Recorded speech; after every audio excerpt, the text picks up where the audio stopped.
बंदी छोड़ सतगुरु रामपाल जी परमेश्वर जी की जय हो। सत्साई भाई और बहनों, दया परमपिता परमेश्वर जी की, सारी सृष्टि के मालिक, पूरी कायनात के रचयिता सतगुरु रामपाल जी भगवान की, जो कि 8 सितंबर 1951 से भारतवर्ष की पावन भूमि पर प्रकट हैं। ये वही कल की भगवान हैं जिन्हें दुनिया आजकल यूट्यूब पर ढूंढ रही है। लेकिन ये दुनिया का दुर्भाग्य होता है कि जो सत्य वस्तु होती है, जो असली वस्तु होती है, दुनिया उसको इतना जल्दी पहचान नहीं पाती है। और जब सब कुछ खत्म हो लेता है, उसके बाद दुनिया स्वीकार करती है कि हाँ, वे ही परमात्मा थे, वे ही भगवान थे। आज से पहले ऐसे उदाहरण घटित हो चुके हैं। द्वापर में विष्णु के अवतार श्री रामचंद्र जी आए। उस समय किसी ने भी उनको परमात्मा नहीं माना, भगवान नहीं माना। उनके साथ लोगों ने वैसा ही दुर्व्यवहार किया जैसा कि एक इंसान के साथ किया करते हैं।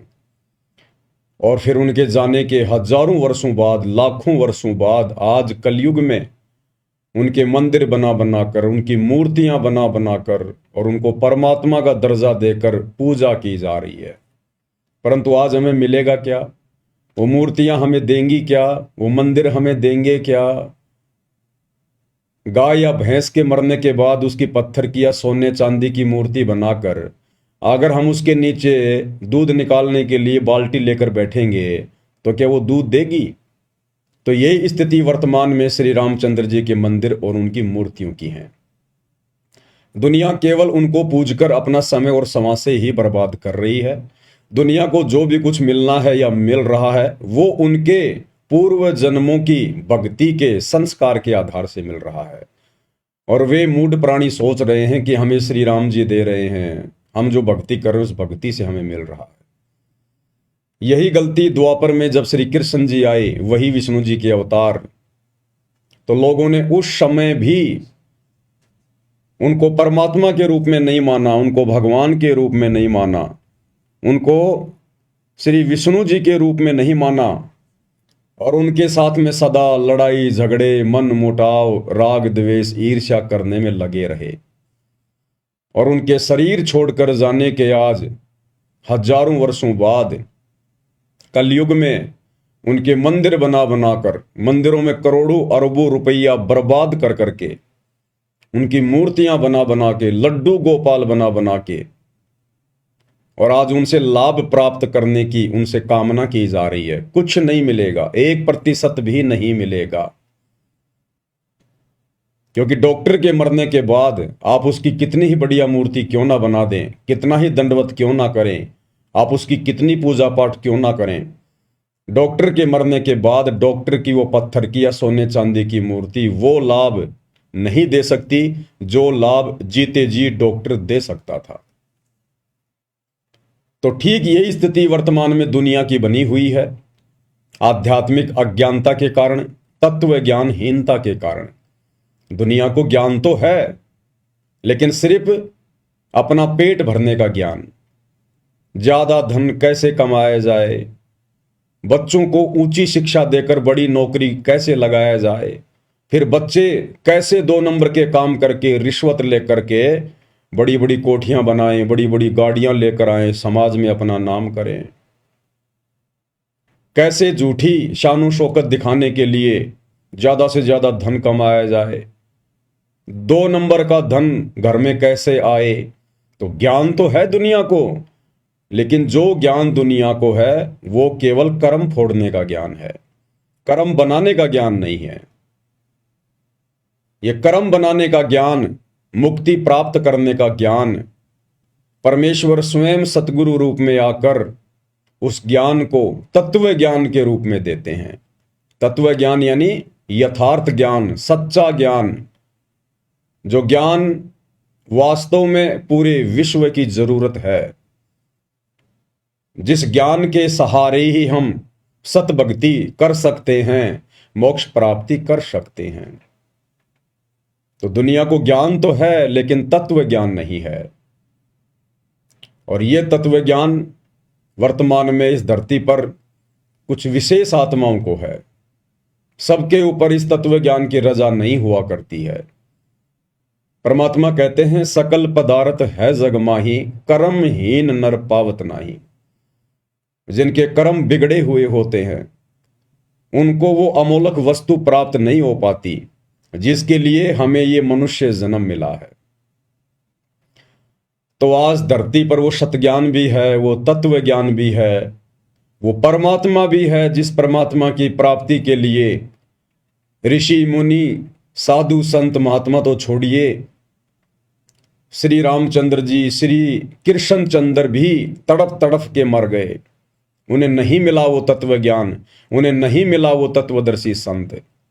ब्रह्मा विष्णु महेश और 33 करोड़ देवी देवता भी अंधेरे में तीर चलाते हुए जिस परमात्मा को अपनी भक्ति का आधार मान रहे हैं, और जो परमात्मा उनको भी नहीं मिला, आज वो परमात्मा भी धरती पर प्रकट है कबीर देव सतगुरु रामपाल जी के रूप में।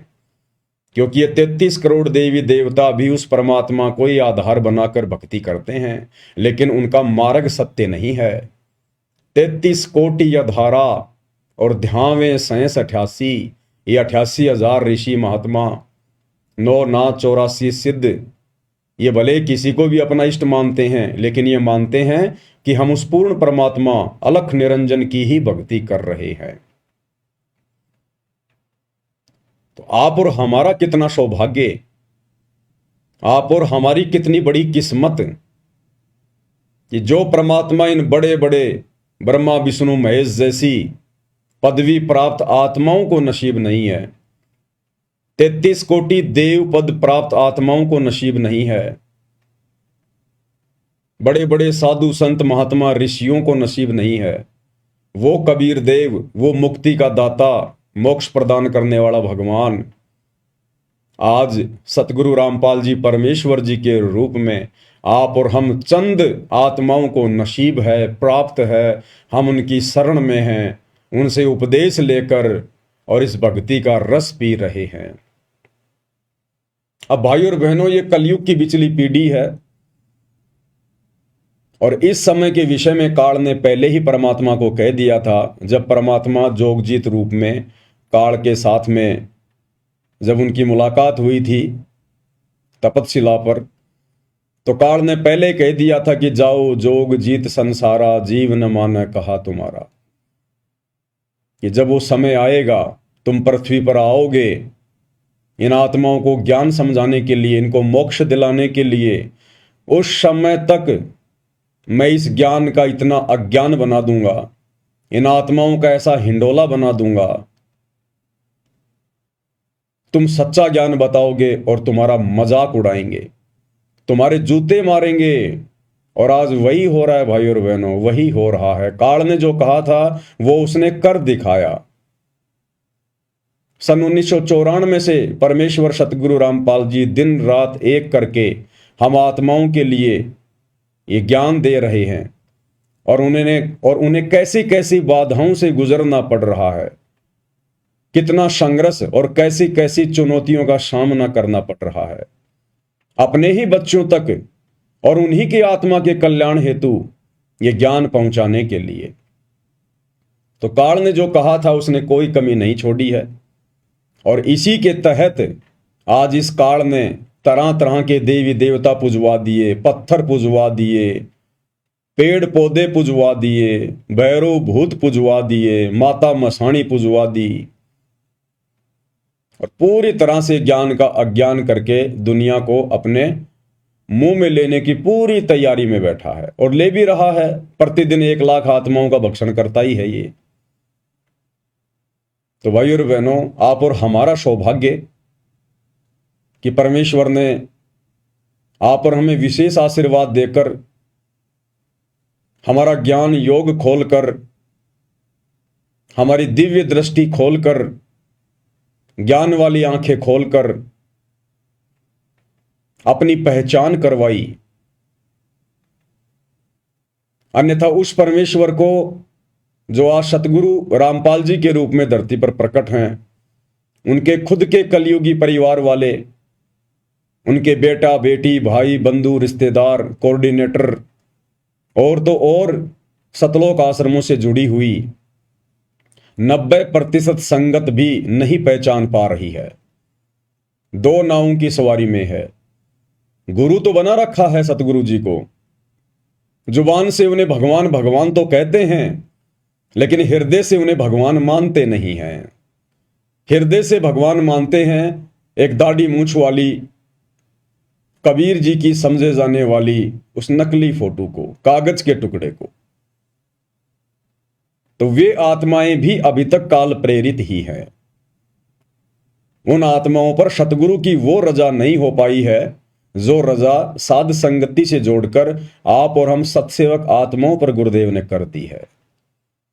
तो भाई और बहनों, ये दुनिया समझे ना समझे, उनके अपने संस्कार, उनकी अपनी किस्मत, हमारे खुद के गुरु भाई बहन समझे या ना समझे, उनकी किस्मत, उनका भाग्य, उनके संस्कार। परंतु जिन आत्माओं पर परमेश्वर ने दया कर दी है, अपनी पहचान करवा दी है, तो हम आत्माओं ने अब सिर धड़ की बाजी लगानी है। हमने ना तो उन जगत वालों के झूठे आडंबरों को देखना है, उनके पाखंड को देखना है, और ना हमने परमेश्वर सतगुरु रामपाल जी के शत भक्ति मार्ग में, उनके यथार्थ 13वें कबीर पंथ में काल प्रेरणा से जो आडंबर, जो पाखंड, उनको ना पहचान कर उनके काल प्रेरित कलयुगी परिवार ने फैला दिया है, ना हमने उनको देखना है।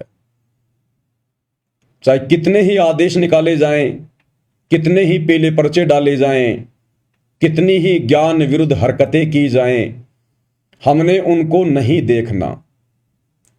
हमने केवल उस आधार से भक्ति मार्ग पर आगे चलना है जो आधार हमें गुरुदेव ने बताया, और वो आधार है ज्ञान आधार। यानी गुरुदेव ने हमें जो सत्संग दिए हैं वो कंप्लीट भक्ति का विधान है, संविधान है। उसके विपरीत गुरुदेव कोई आदेश नहीं देंगे, और यदि उसके विपरीत हमें कोई आदेश दे रहा है गुरुदेव का नाम लेकर, तो हमने बिल्कुल भी यकीन नहीं करना है, हमने डरना भी नहीं है, हमने घबराना भी नहीं है, हमने विचलित भी नहीं होना है। क्योंकि टीचर ने जो सिलेबस दे दिया उसी में से परीक्षा लेगा। तो सन 2014 बरवाला कांड के बाद का समय आप और हम सभी भाई बहनों की परीक्षा का समय है, और गुरुदेव ने सन 1994 से 2014 तक जो सत्संग कर दिए हैं, जो भक्ति का पाठ हमें पढ़ा दिया है, हमने केवल उसी आधार से अपनी परीक्षा को देना है। ना जल्दबाजी करनी है, ना जोश में होश खोना है, ना अन्य कोई घटिया हरकत करनी है। परमात्मा ने हमें सील, संतोष, विवेक, दया, अक्षमा, ये 5 विशेष गुण प्रदान किए हैं, और भक्ति के 16 श्रृंगार प्रदान किए हैं। हमने इनके अंतर्गत रहकर ही अपनी परीक्षा को देना है, तभी हमारे गुरुदेव हमसे प्रसन्न होंगे। हमने भावनाओं में बहकर कोई भी गलत कदम नहीं उठाना है। चाहे मैं पवन दास आप जी को कोई भी संदेशा दूं मालिक के आशीर्वाद से, चाहे अन्य कोई भगत भाई बहन संदेशा दे, चाहे सतलोक आश्रम वालों की तरफ से कोई आदेश आए, हमने जल्दबाजी में निर्णय नहीं लेना है, भावनाओं में नहीं बहना है। शांति से, धैर्य के साथ में पहले विचार करना है, उस आदेश को, उस फरमान को गुरुदेव भगवान के ज्ञान आधार से उसको मापना है, और फिर जो हमारी आत्मा स्वीकार करे गुरुदेव के ज्ञान अनुसार, हमने वही निर्णय लेना है, उसी हिसाब से हमने आगे कदम बढ़ाने हैं। तो भाई और बहनों, काल हमसे गलतियां करवाएगा, मनमाना आचरण भी करवाएगा, जल्दबाजी में गलत फैसले दिलवा कर भी हमारी मर्यादा तोड़वाएगा, पूरी कोशिश करेगा, क्योंकि उसका भोजन इस वक्त उसके मुंह से छूट रहा है। तो अपना भोजन आसानी से कौन छूटने देता है? जब सूअर यहां आसानी से उस लैट्रिन को नहीं जाने देता जो दूसरा सूअर खाने की कोशिश करता है, कुत्ता इतनी आसानी से हड्डी नहीं छोड़ता जिस हड्डी को देखकर दूसरा कुत्ता आ जाता है। तो भला ये काल ज्योति निरंजन हम आत्माएं जिसकी खुराक हैं, हमारा वो मैल, वो गंध जो सूक्ष्म रूप में हमारे सूक्ष्म शरीर में जमा हो जाता है, भला ये इतनी आसानी से हम जीवात्माओं को शतलोक कैसे जाने देगा। तो एकमात्र हमारे पास यदि कोई आधार है इस काल से बचने का, तो केवल गुरुदेव का ज्ञान आधार, और ज्ञान आधार से भक्ति करेंगे तो मर्यादा तोड़ने से बचेंगे, और मर्यादा टूटने से बचेगी तो सतगुरु अपना आशीर्वाद बनाकर रखेंगे, और जब सतगुरु अपना आशीर्वाद बनाकर रखेंगे तो फिर हमें कोई डगमग नहीं कर सकता, हमें कोई विचलित नहीं कर सकता। इसलिए वर्तमान परीक्षा के समय में ज्ञान आधार बहुत ही जरूरी है। तो भाई और बहनों, हिसार जेल से जो विशेष संदेश आ रहे हैं पूज्य गुरुदेव भगवान के विशेष आशीर्वाद से, उनकी विशेष साध संगति से जुड़ी हुई सत्सेवक आत्माओं को दृढ़ता प्रदान करने के लिए आज विशेष संदेश नंबर 13 का पार्ट नंबर 9 है। और क्या कुछ गुरुदेव अपने मुखार विंद से आप और हमें सुशिक्षा दे रहे हैं, साथ साथ में उन्हीं के आशीर्वाद से हम विश्लेषण भी करते हुए चलेंगे।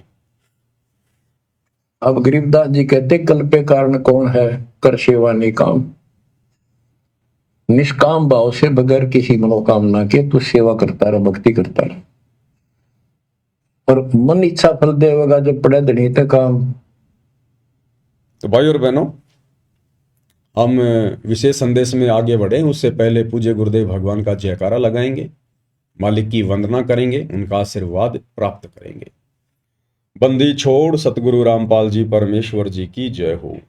परमपिता परमात्मा सारी सृष्टि के रचनहार, कुल मालिक, असंख्य ब्रह्मांडों के स्वामी, जगत गुरु, तीनों लोकों में प्रवेश करके सबका धारण पोषण करने वाले, राजाधिराज, आत्माधार, नाथों के नाथ, देवों के देव महादेव, सर्वेश्वर महेश्वर, मृत्युंजय, अजरो अमर, आदि अनादि, सनातनी प्रभु, जगत पिता जगदीश्वर, श्री श्री 1008 की उपाधि के वास्तविक अधिकारी, अकाल मूरत शब्द स्वरूपी राम वासुदेव, सर्वगतम ब्रह्म, परम पूज्य, प्रथम पूज्य, परम संत, परम पुरुष, परम धनी, परम दयालु, सत्य कबीर, हक्का कबीर, अल्लाहु कबीर, अल्लाहु अकबर, बाखबर, अल्लाह ताला, जगत के तारणहार, जगत के मुक्तिदाता, जगत के जगन्नाथ, हारे के सहारे, हिंदुओं के राम, मुसलमानों के अल्लाह, सिखों के वाहिगुरु, ईसाइयों के मसीह, दया के सागर दयानिधि, करुणा के सागर करुणानिधि, स्वयंभू परिभू, संकट मोचन, कष्ट हरण, मंगल करण, दुख भंजन,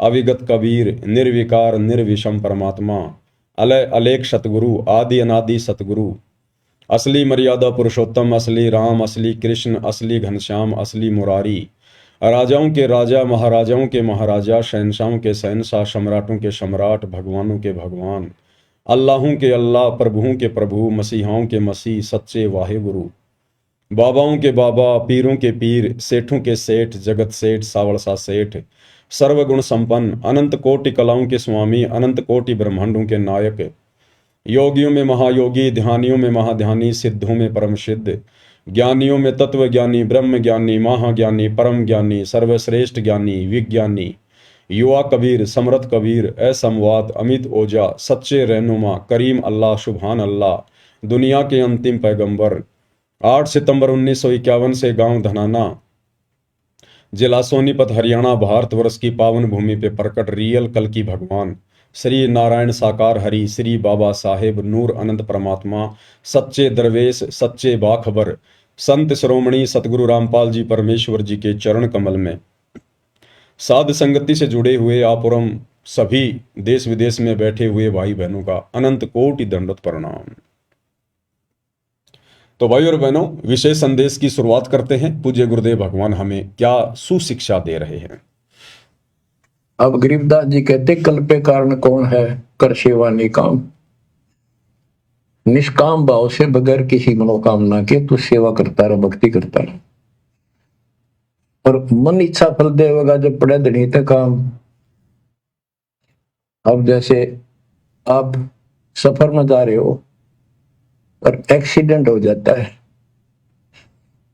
वह धनी का काम है, वह ना को राष्ट्रपति, ना प्रधानमंत्री, ना आपकी संपत्ति और संतान आपकी रक्षा कर सकते। ना आप अपनी संतान की कर सकते।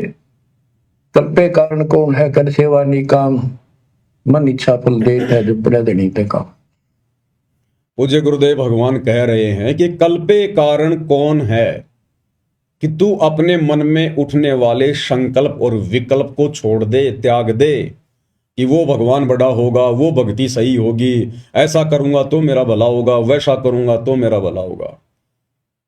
कहते इस ज्ञान को आधार बनाकर, तत्व ज्ञान को अच्छे से समझकर, एक परमेश्वर को, गुरुदेव भगवान को परमात्मा के रूप में मानकर भक्ति पर दृढ़ हो जा। कल्पे कारण कौन है, तू कर सेवा निष्काम। और जब तुझे सच्चे गुरु की पहचान हो जाए, भक्ति मार्ग तेरे समझ में आ जाए, उसके बाद में तू निष्काम भाव से सेवा कर। ये जो भक्ति हमें गुरुदेव भगवान ने दी है, फिर हमने इस भक्ति को निष्काम भावना से करनी होती है, तभी हमारी भक्ति सफल होगी।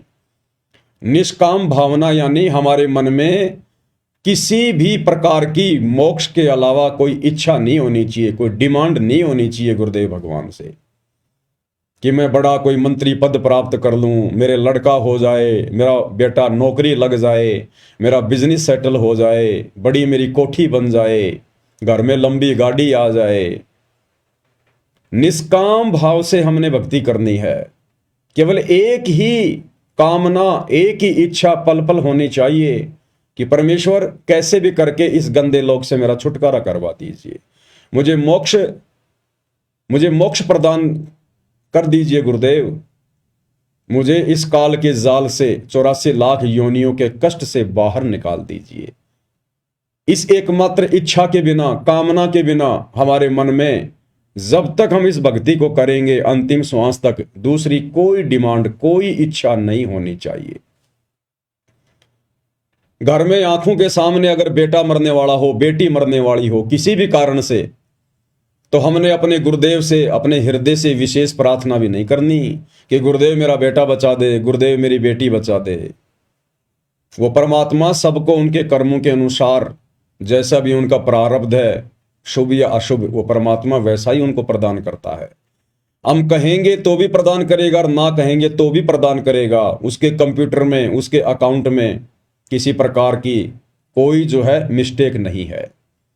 परंतु हम बीच में टांग अड़ाकर अपनी अज्ञानता का प्रमाण दे देंगे और अपनी भक्ति को नष्ट कर देंगे। ये काल बहुत चतुर है, बहुत सयाना है, बिल्कुल साथ साथ रहता है कि भगत कहां गलती करे, तो उसी समय हमारे अकाउंट से हमारी भक्ति को माइनस कर दिया जाएगा और वो बेटा बेटी को ठीक कर दिया जाएगा।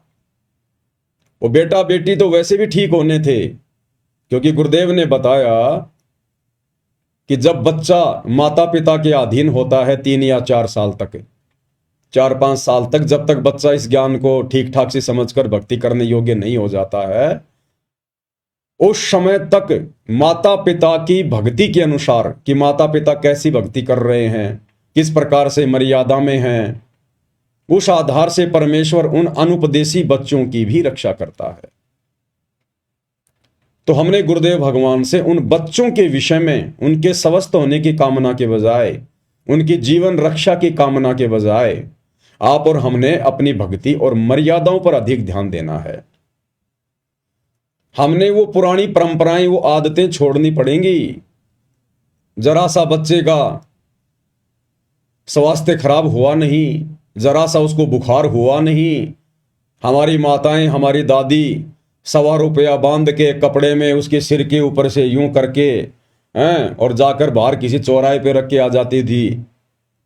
और घर में जो भी फोटो होती थी शंकर जी की, ब्रह्मा जी की, कृष्ण जी की, माता जी की, ना जाने 20-20 बार उनसे दुआ कर लेती थी, हे भगवान मेरी उम्र मेरे बच्चे को लग जाए, हे परमात्मा मेरे बच्चे को बचाना।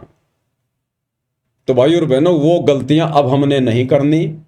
हमने हर प्रकार की उन रीति रिवाजों को, उस छोटी और ज्ञान विरुद्ध उन हरकतों को हमने छोड़ना पड़ेगा। छोड़ देने पछलियों की रीत सतगुरु तारेंगे, और मन कर धीर बांध ले रे बोरे। यानी हमने इस ज्ञान आधार से थोड़ा धैर्य रखना है, विश्वास को बना के रखना है कि मेरा गुरु समर्थ है, मेरा परमात्मा समर्थ है।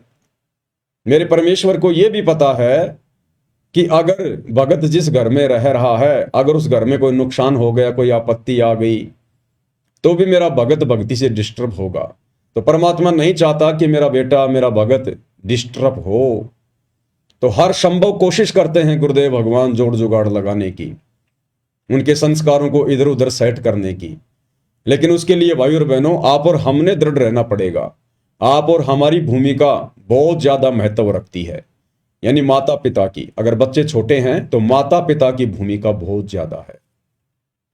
माता पिता की भक्ति के आधार से, उनके समर्पण भाव को देखकर, उनकी मर्यादा को देखकर गुरुदेव भगवान उन बच्चों की भी यथासंभव रक्षा करते हैं।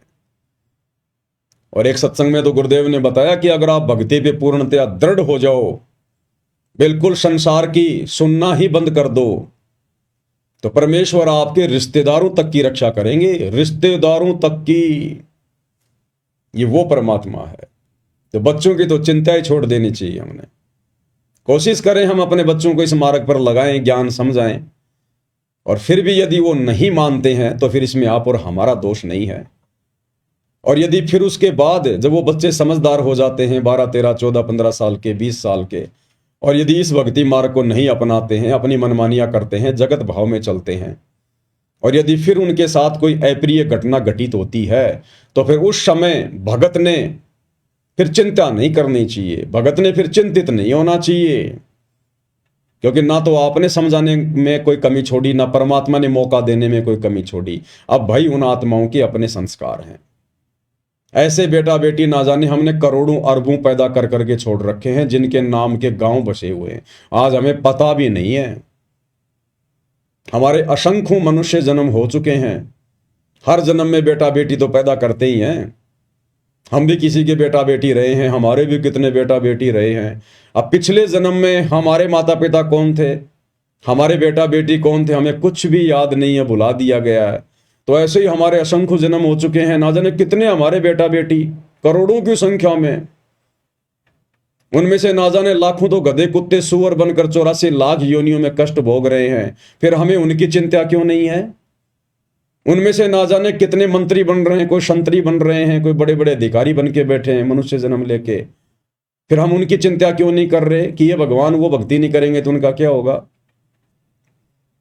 तो भाई और बहनों, जब हमें उन असंख्य जन्मों के बेटा बेटियों की चिंता नहीं है, तो फिर इस वर्तमान जन्म के बेटा बेटियों की हमें इतनी चिंता क्यों।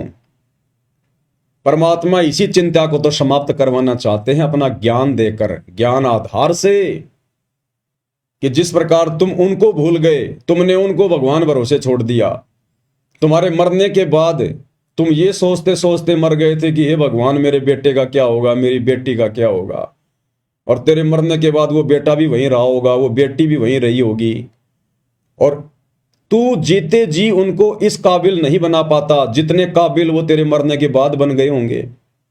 अक्सर हम लोग देखते हैं जिनके माता पिता होते हैं, और माता पिता भी अच्छे अच्छे पद पे होते हैं, पढ़े लिखे होते हैं, नौकरी पेशे वाले होते हैं, और वो खूब कोशिश करते हैं, अपने बच्चों को पढ़ाते हैं, उन पे पैसा भी लगाते हैं, और वो बच्चे अंत में नालायक निकल जाते हैं, ना कोई नौकरी लगते, ना ढंग का कोई बिजनेस करते, माता पिता की कमाई हुई संपत्ति को भी ठिकाने लगा देते हैं। और कुछ एक ऐसे उदाहरण होते हैं, छोटे छोटे बच्चों के जो पिताजी हैं वो मर जाते हैं, या उनकी माताजी मर जाती है। बचपन में उनकी परवरिश भी उनके काका ताऊ ने या उनके दादा दादी ने की होती है, और वो बच्चे पढ़ लिख कर अच्छे राजकीय पदों पर बैठ जाते हैं, अच्छी उनकी सैलरी होती है, बढ़िया सरकारी सुविधा लेते हैं, बड़े बड़े वो बिजनेसमैन बन जाते हैं। तो भाई और बहनों, माता पिता दादा दादी ये नहीं बनाते, उनके संस्कार बनाते हैं उनको, और वो संस्कार बने होते हैं हमारी भक्ति के कारण, जो हमने किसी जन्म में की होती है। तो वर्तमान में भी हमारे बेटा बेटियों के पास अच्छा मौका है। अगर वो भक्ति करते हैं तो बहुत अच्छी बात है, अगर नहीं करते हैं तो फिर हमने उनको उनके हाल पर छोड़ देना चाहिए, फिर हमने उनकी चिंता नहीं करनी चाहिए। जब हजारों लाखों को छोड़ चुके हैं तो 1 या 2 या 3 होंगे, उनको भी छोड़ दीजिए। मार्ग तो आपने बता ही दिया, आप तो दोषी है नहीं, और वो भी बालक नहीं है जो समझ नहीं रहे होंगे, और माता पिता के समझाने से भी नहीं समझ रहे। इसका मतलब भाई और बहनों, उनके भाग्य में भक्ति नहीं है, अभी उनके संस्कार इतने मजबूत नहीं हैं कि परमेश्वर उनका हाथ पकड़ सके। तो हमने जबरदस्ती भी नहीं करनी चाहिए, प्यार प्रेम से समझाते रहना चाहिए। ना समझना चाहें तो जबरदस्ती नहीं करनी चाहिए। इस भक्ति मार्ग पर मारपीट करके नहीं लगाया जाता।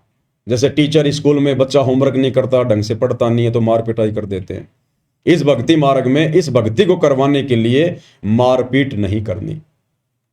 हाँ, यदि आपका बच्चा आपके बहुत अधीन है, जैसे बच्चा आपका 6 या 7 वर्ष तक का है, छोटा बच्चा है, तो उसको तो थोड़ा बहुत डरा धमका के उसको तो भक्ति पर लगाया जा सकता है, क्योंकि छोटे बच्चे को ज्ञान नहीं होता। वो तो डराने से धमकाने से ही सही रास्ते पे चलेगा। लेकिन जब बच्चा आपके बराबर हो जाए, 15-20 साल का हो जाए, फिर उसको डराया नहीं जा सकता, धमकाया नहीं जा सकता, उस पर दबाव नहीं बनाया जा सकता। क्योंकि भाई और बहनों, 15 साल के बाद आपका बच्चा लायक होगा या नालायक होगा, सपूत होगा या कपूत होगा, ये उसके संस्कार पे निर्भर करेगा। यदि किसी ने अपने बेटा बेटी को भक्ति पे लगा रखा है अपने साथ में, और यदि अभी उनकी उम्र 10-12 साल है, 5-6 साल है, तो ये ना समझे कि मेरा बेटा बहुत अच्छा भगत बन गया, जैसा मैं कह रहा हूं वैसा ही कर रहा है। भाई और बहनों, अभी वो आपके अधीन है। जब 15 साल के बाद वो बड़ा होने लगेगा, उसके बाद उसके अपने संस्कार काम करने लगेंगे। उसके बाद पता चलेगा वो आपका है या काल का है, वो सपूत है या कपूत है, वो भक्ति करेगा या फिर बर्बादी करेगा। क्योंकि जैसे उसके संस्कार होंगे, प्रफुल्लित होंगे, वैसा ही वो मार्ग पकड़ेगा। उसके बाद वो आपकी नहीं सुनेगा फिर। और फिर भी यदि कोई माता पिता की आज्ञा में रहता है, भक्ति कर रहा है, तो बहुत अच्छी बात है, परमात्मा की अच्छी आत्मा है। लेकिन हमने आश्रित नहीं होना, उनके भरोसे रहने की नहीं सोचनी है कि बेटा बेटी बिगड़ गए तो मेरा बुढ़ापे में क्या होगा, मेरे बुढ़ापे के सहारे का क्या होगा। नहीं, जिनके बेटा बेटी नहीं है, जिनको परमात्मा ने इस आफत में डाला ही नहीं है, आम समाज जिनको बांझ कहता है, और वो परमात्मा की विशेष प्यारी आत्मा होती है, परमात्मा ने इस लफड़े में उनको डाला ही नहीं है, उनका तो सीधा मोक्ष अगर मर्यादा में रह के भक्ति पर लगे रहे तो वो भी तो किसी के आसरे जिएंगे, वो भी तो किसी के आसरे भक्ति कर रहे हैं। अंत में हमारा बुढ़ापा संवारेगा हमारा भगवान, हमारा गुरु, जो तीनों लोकों में प्रवेश करके सबका धारण पोषण कर रहा है। संस्कार आधार से परमात्मा सबकी परवरिश कर रहा है। हमारा गुरु हमें संभालेगा, हमारी परवरिश हमारा गुरु करवाएगा। पहली बात तो जो शास्त्र अनुकूल सत भक्ति पूज्य गुरुदेव भगवान से आप और हमें वर्तमान में प्राप्त है, इस भक्ति के करने से बुढ़ापे में आप और हमारा वो हसर होगा ही नहीं। जो हसर माया के पीछे दौड़ने वाले, शास्त्र विरुद्ध टूटी फूटी भक्ति करने वाले, देवी देवताओं पर आश्रित और अपनी संपत्ति और अपने परिवार पर आश्रित जो व्यक्ति हैं, जब जिनका बुढ़ापा आता है, जो दुर्गति उनकी होती है, वो दुर्गति भगत भाई बहनों की तो होगी ही नहीं। जहां दुनिया वाले कोई जो देवी देवताओं की भक्ति करते हैं, शास्त्र विरुद्ध साधना करते हैं, उल्टा सीधा खाना पीना, जहां 60-70 साल की उम्र में उनके घुटने टूट जाएंगे, उनका शरीर जवाब दे जाएगा, काया उनकी रोगी हो जाएगी, उस समय आप और हम भगत भाई बहन यदि शरीर में रहे तो घोड़े की तरह चलेंगे, घोड़े की तरह। बिल्कुल ऐसे युवा शरीर रहेगा हमारा, 70 साल की उम्र में भी, 80 साल की उम्र में भी। आपने दादा गुरुदेव को नहीं देखा? गुरुदेव भगवान कितना उनका जो है गुणगान करते हैं, उनका बखान करते हैं कि जब मैंने उपदेश लिया उस समय मेरे गुरुदेव की आयु 104 वर्ष की थी और बिल्कुल लाल चेहरा, स्वस्थ शरीर, कोई रोग नहीं। और जिस समय दादा गुरुदेव ने शरीर त्यागा, उस समय भी कोई रोग नहीं, कोई परेशानी नहीं, ना कोई जुबान बंद, ना कोई टट्टी पेशाब, कुछ नहीं। जबकि दादा गुरुदेव तो 12वें पंथ में थे, 12वें पंथ में। उनको तो शत भक्ति भी प्राप्त नहीं थी, उनको कंप्लीट भक्ति का मार्ग भी प्राप्त नहीं था, क्योंकि 12वें पंथ की आत्माओं को सतगुरु रामपाल जी भगवान ने कंप्लीट भक्ति कोर्स देना ही नहीं था। दादा गुरुदेव का तो अब दोबारा से जन्म होगा, दोबारा से उनको फिर से सतगुरु रामपाल जी की शरण में आना पड़ेगा, तब कहीं जाकर उनका मोक्ष होगा। तो सोचिए भाई और बहनों, आप और हम तो बिल्कुल गोल पर आ गए, गोल पर, बिल्कुल मौके के समय पर हैं, यथार्थ 13वें कबीर पंथ में, डायरेक्ट भगवान के चरणों में। सत भक्ति हमें प्राप्त है और मर्यादा में रहकर हम भक्ति कर रहे हैं। आप और हमें तो परमात्मा अपनी पलकों पे रखेगा, अपने हाथों पर। समस्या नाम की कोई चिड़िया नजदीक भी नहीं आने देगा परमात्मा, अगर हम उनके वफादार कुत्ते बनकर इसी प्रकार से उनके चरणों को चाटते रहे तो। इसलिए आप और हमने अपने परिवार की, अपने बच्चों की, हमने किसी की कोई चिंता नहीं करनी है। और गुरुदेव ने बताया कि जब कोई परिवार का सदस्य शरीर छोड़ता है तो हमने रोना धोना बिल्कुल भी नहीं है, बिल्कुल भी रोना धोना नहीं है। मन भी छोटा नहीं करना, चेहरा भी उदास नहीं होना चाहिए। अगर परिवार का कोई उपदेशी सदस्य शरीर छोड़ रहा है तो उल्टा हमने उसको हिम्मत देनी चाहिए कि भाई तेरा तो बहुत बढ़िया भाग्य, सौभाग्य, परमात्मा ने तेरी जगह मुझे क्यों नहीं लिया, मेरा समय क्यों नहीं आया। आप तो सीधे सतलोक जाओगे, परमात्मा के विमान में बैठ के जाओगे, आप तो हमसे पहले सतलोक में जाओगे।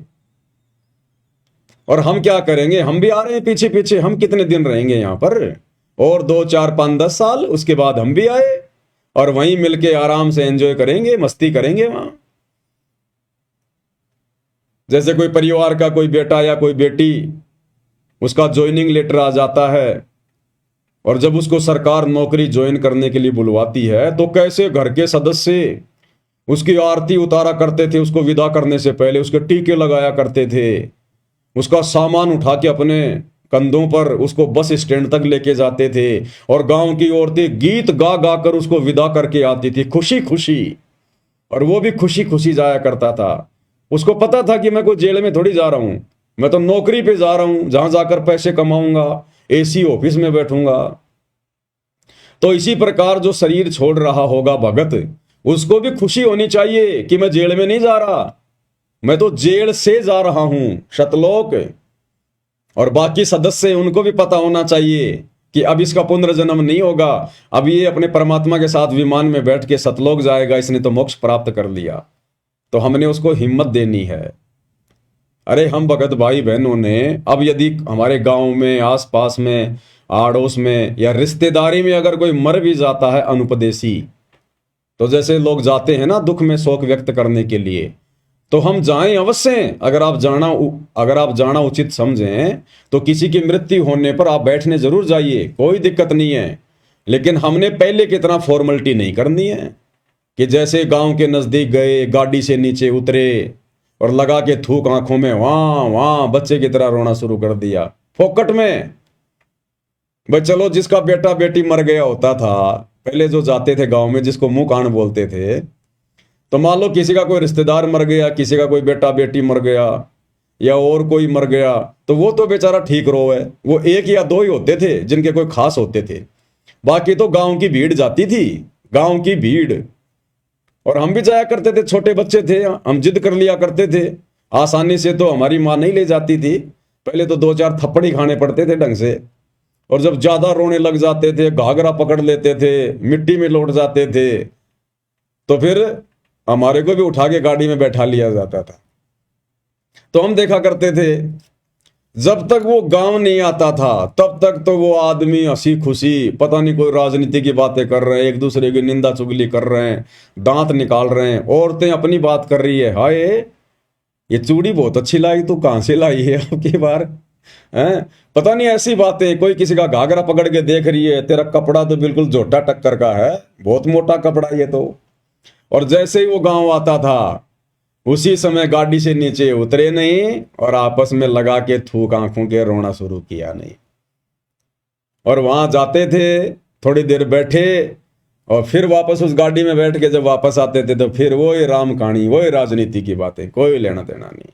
तो भाई और बहनों, पहली बात तो आप और हमने अब ये दुनिया वालों के साथ में झूठी मुंह कान में नहीं जाना।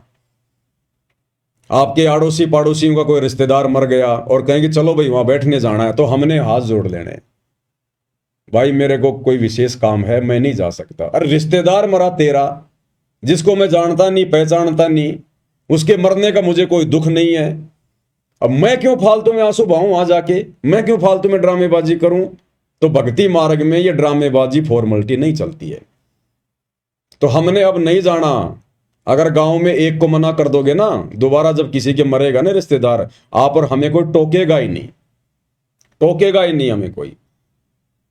हाँ, यदि गांव में कोई मर जाता है, गांव के आड़ोस पड़ोस में कोई मर जाता है, जैसे गांव की औरतें जो वहां जाती हैं बैठने के लिए पैदल, तो उनके साथ में हम जा सकते हैं। लेकिन दूर की रिश्तेदारियों में जिनको हम जानते नहीं, पहचानते नहीं, वहां हमने नहीं जाना फालतू में। और हमारी रिश्तेदारी में कोई मर जाए, हमारा कोई रिश्तेदार, तो हमने जाना तो है, लेकिन हमने रोना धोना नहीं है। उन रिश्तेदारों को भी अच्छे से पता होता है इस बात का।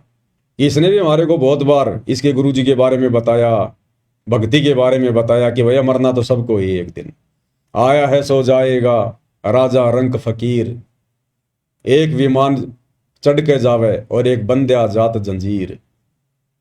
वो पता उनको भी होता है फिर अच्छे से। तो हमने रोना धोना नहीं है, वहां जाके बैठ जाना है। औरतों में बैठ जाओ, थोड़ी देर दे दो उसको सांत्वना कि कोई बात नहीं भाई, अब क्या करे भाई, बिना भक्ति तो सबकी ऐसी दुर्गति होती है लोगों की। कोई हमारा तो गया नहीं, दुनिया का ही जाता है, एक दिन आप और हम भी जाएंगे। इसलिए परमात्मा की भक्ति की जरूरत है। हालांकि उस समय उनको हमारे उपदेश अच्छे नहीं लगेंगे, इसलिए अपना चुपचाप बैठ जाओ, और मौका दे के कोई बात बोलो तो बोल दो, नहीं तो उठ के अपने घर पे आ जाओ। फालतू में फिर वहां कोई राजनीति नहीं करनी है। तो इस प्रकार से भाई और बहनों, अब हमने, क्योंकि देखो ये ज्ञान बहुत विस्तृत है। अब सतगुरु रामपाल जी परमेश्वर जी के पास में इतना समय कहां, परमात्मा से तो जो भक्ति वाला जो ये सिलेबस है वो ही समाप्त नहीं हो रहा। ये जो कॉमन सेंस की बातें हैं, जो सामाजिक बातें हैं, इन बातों को तो आप और भगत भाई बहनों ने ही साध संगति के माध्यम से समझना है। अब सोचिए, सतगुरुदेव भगवान अगर आदरणीय गरीबदास जी की वाणियों को खोलने लगे तो भाई और बहनों 100 साल लग जाएंगे। 100 साल, 100 साल। जब आज हम साध संगति के माध्यम से और गुरुदेव भगवान के 1 घंटे के सत्संग को खोलने में, और हमारे को कितने दिन लग गए, आज ये 9वां दिन है। विशेष संदेश नंबर 13 पर हमारा ये पार्ट नंबर 9 है। और हमारा हर एक वीडियो कम से कम 2 घंटे का तो होता ही होता है, बाकी कोई 3 का, कोई 3.5 का, कोई 4 घंटे का भी होता है। तो सोचिए, गुरुदेव के 1 घंटे का सत्संग विशेष संदेश नंबर 13, और आज उसका 9वां पार्ट है, तो 9 दुनिया 18 घंटे तो ये हो गए, और आज भी पता नहीं पूरा हो ना हो। तो सोचिए भाई और बहनों, परमात्मा अगर उन वाणियों को खोलेंगे तो वो वाणियां तो संकेतों में है, संकेतों में, कोड वर्ड में, और 24,000 वाणियां हैं, 24,000। बोलिए, तो परमेश्वर को तो उसी में समय नहीं मिलेगा। इसलिए परमात्मा शॉर्ट में चलते हैं, जो हमारे विशेष मतलब की होती है उन्हीं वाणियों को खोलते हैं, उन्हीं शब्दों को खोलते हैं। और बाकी समय फिर साध संगति मालिक ने इसीलिए तो दी है, साध संगति भगवान इसीलिए तो देते हैं कि बाकी समय फिर ये भगत आपस में मिलकर इकट्ठे होकर समागम के बहाने, साध संगति के बहाने फिर ये मेरे द्वारा दिए गए ज्ञान पर चर्चा करें, निष्कर्ष निकालें, मंथन करें, चिंतन मनन करें। जैसे मेहंदी होती है, मेहंदी हरे कलर की होती है, और गुरुदेव कहते हैं मेहंदी को जब हम रगड़ते हैं तो उसका रंग लाल हो जाता है। तो गुरुदेव के सत्संगों पर जब हम रगड़ा मारेंगे, साध संगति के माध्यम से चिंतन मनन करेंगे, तो वो निखरेगा, फिर ये ज्ञान कमल के फूल की तरह निखरेगा। फिर हमें दृढ़ता मिलेगी, हिम्मत मिलेगी, हम मर्यादा तोड़ने से बचेंगे, हमारे अंदर भय उत्पन्न होगा। ज्ञान से तो होता है सारा सब कुछ। तो हमने इन सब बातों को भी विशेष तौर पर ध्यान रखना है, और इसीलिए गुरुदेव भगवान ने साध संगतियां शुरू करवाई है, ताकि हम अपनी भक्ति को और मर्यादाओं को सुरक्षित रख सकें। आज इस साध संगति का ही तो ये नतीजा है कि गुरुदेव भगवान की गैर हाजिरी में, गुरुदेव के हिसार जेल जाने के बाद तो आप और हम इतने दृढ़ नहीं थे। धीरे धीरे परमात्मा ने साध संगतियां शुरू करवाई, उसके बाद ही तो आज आप और हम इतने दृढ़ हो पाए हैं। अन्यथा साध संगति के अभाव में कुसंगति के शिकार सतलोक आश्रम मैनेजमेंट हरियाणा वालों को देख लो, किस कदर काल ने उनको उलझा रखा है। मर्यादाओं की तरफ तो उनका ध्यान ही नहीं है कि मर्यादा भी कुछ होती है। भक्ति जरूर ले ली गुरुदेव से, लेकिन भक्ति का जो तरीका है शास्त्र अनुकूल, वो उनको पता ही नहीं है। कैसे भक्ति करनी है, कैसे हमने क्या करना है, क्या क्या मर्यादाएं रखनी है, क्या क्या सावधानियां रखनी है, कहां जाना है, कहां उठना है, कुछ नहीं पता उन्हें। आदेशों के गुलाम बना के रखा हुआ है। तो ये साध संगति का ही तो नतीजा है जो हम इस कदर आज इस भक्ति मार्ग पर गुरुदेव के आशीर्वाद से सफल होने की दिशा में निरंतर आगे बढ़ते जा रहे हैं। तो परमेश्वर कहते हैं कल्पे कारण कौन है, तू कर सेवा निष्काम, कि तू निष्काम भाव से भक्ति कर, निष्काम भाव से सेवा कर। ये तीनों समय की आरती, सत्संग सुनना, सुमरण करना, पांचों यज्ञ करना, परमात्मा की ज्ञान चर्चा करना, ये आता है पूजा में, भक्ति में, सेवा में। तो कहते तू निष्काम भाव से कर, कोई इच्छा मत रख, कोई डिमांड मत कर। तुम्हारा गुरु, तुम्हारा परमात्मा सर्वज्ञ है, जानी जान है, अंतर्यामी है। उन्हें बोलकर बताने की जरूरत नहीं है, रोककर दिखाने की जरूरत नहीं है। वो सब कुछ जानता है, तेरे असंख्य जन्मों की जानता है, भूत भविष्य वर्तमान सब जानता है। और वो जो भी कुछ देगा तेरी भक्ति के आधार से देगा, क्योंकि तेरे को वर्तमान में उसने एक विशेष कार्य दे दिया, विशेष सेवा दे दी, भक्ति। और जैसी तू भक्ति करेगा वैसा ही बराबर तुझे फल देता चला जाएगा। तो तेरे को किसी से मांगने की जरूरत नहीं है। जिस प्रकार यात्री ने जयपुर से दिल्ली जाना है, जितने कदम वो चलेगा उतनी दूरी ऑटोमेटिक कम होती जाएगी, ऑटोमेटिक। वो नापने की जरूरत नहीं है, जितने कदम हम उस तरफ रखेंगे उतनी दूरी कम होती चली जाएगी। तो जितना हम भक्ति मार्ग पर ज्ञान को आधार बनाकर मर्यादाओं के साथ में आगे बढ़ते जाएंगे, परमात्मा हमारे उतने ही नजदीक आते चले जाएंगे। ना रोने धोने की जरूरत है, ना कोई प्रार्थना लगाने की जरूरत है, ना कोई मन में इच्छा या कोई कामना रखने की जरूरत है। इसलिए गुरुदेव कहते हैं कल्पे कारण कौन है, इन्हें छोड़ दे सब इधर उधर की बातें, और कर सेवा निष्काम, इस भक्ति को निष्काम भाव से कर। और मन इच्छा फल देऊंगा जब पड़ेगा मेरे से काम। जब हमारे ऊपर कोई आपत्ति आनी होगी, हमारे भाग्य की, हमारे प्रारब्ध की, क्योंकि वर्तमान में तो हम ऐसा कोई कार्य करेंगे नहीं, वर्तमान में तो ऐसी कोई गलती हम करेंगे नहीं जिससे हमारे ऊपर आपत्ति आनी हो। तो आपत्ति अगर आएगी, आनी होगी, तो हमारे पिछले बिगड़े हुए उन जो है कर्मों के कारण, उसके लिए परमात्मा ने हमें भक्ति दे दी, मर्यादा बता दी। अगर तू मेरे द्वारा बताई गई भक्ति को मर्यादाओं में रह के करेगा, तो फिर जब तेरे ऊपर कोई समस्या भी आनी होगी, फिर मैं अपने आप देख लूंगा। तेरे को चिंता करने की जरूरत नहीं है। चिंता तो हरि नाम की और न चिंता दास, और जो कोई चिंता नाम बिना सोए काल की फांस। केवल एकमात्र हमने गुरुदेव की भक्ति की चिंता करनी है कि मेरी मर्यादा खंडित ना हो जाए, मेरी भक्ति में कोई कमी ना रह जाए, कोई चूक चाकरी मेरे से ना रह जाए। तो ये हमें गुरुदेव भगवान समझाना चाह रहे हैं कि बच्चों अब तुम समझदार हो गए हो, और अब छोटी मोटी बातों के लिए बिल्कुल भी डिमांड ना किया करो, अन्यथा तुम यहां डिमांड करते रहोगे। इतनी भक्ति तुम करते नहीं, उतनी तुम जो है मतलब फरियाद लगा दोगे। अरे रोजाना आदमी 100 रुपए कमाता नहीं और 150 रुपए का वो खर्चा कर दे रोजाना, तो उल्टा वो तो कर्जमान बन जाएगा। तो एक तो हम इतनी भक्ति नहीं करते, ऊपर से दिन में 20 कोई डिमांड कर देते हैं। तो परमात्मा कहते हैं फिर तुम्हारे पास भक्ति धन जुड़ेगा कैसे, भक्ति का जो प्रेशर है वो बनेगा कैसे। इसलिए अपने गुरु को अंतर्यामी समझकर, सर्वज्ञ जानी जान समझकर, कि उन्हें मेरे ऊपर आने वाली समस्याओं का पहले से ही पता है। जिस प्रकार एक छोटा सा बच्चा 2 साल का, 3 साल का, वो पूर्णतया अपने माता पिता के ऊपर आश्रित होता है। अपने माँ और बाप के अलावा वो किसी को नहीं जानता, किसी को नहीं पहचानता। छोटा सा बच्चा दूसरी औरत उसको ले ले तो रोने लग जाता है, और उसकी माँ की आवाज सुनते उसकी गोद में तुरंत दूध पीने लग जाएगा, शांत हो जाएगा, क्योंकि वो केवल अपने माँ बाप को ही पहचानता है, वो संसार को नहीं देख रहा। तो जब हम उस बच्चे की तरह आश्रित हो जाएंगे, और जब कोई सर्दी आती है तो उसके माता पिता फिर उसके लिए पहले से ही सारी व्यवस्था कर देते हैं। माता पिता को पता होता है कि आगे सर्दी आने वाली है या गर्मी आने वाली है, बच्चे को हल्के कपड़े चाहिए, भारी कपड़े चाहिए, जूते चाहिए, टोपा चाहिए, जैकेट चाहिए, क्या चाहिए। तो बच्चा नहीं बोलता और ना बच्चे को पता, लेकिन माता पिता को पता है, क्योंकि बच्चा माता पिता पे आश्रित है। तो इसी प्रकार हमें नहीं पता हमारे कर्म की कौन सी मार कौन से रास्ते से आ जाएगी, वो कब आ जाएगी, लेकिन हमारे बाप को पता है, हमारी माँ को पता है, सतगुरु रामपाल जी भगवान को पता है तमेव माता च पिता तमेव, तमेव बंधु च सखा तमेव, तमेव विद्या च द्रविणम तमेव, तमेव सर्व मम देव देव।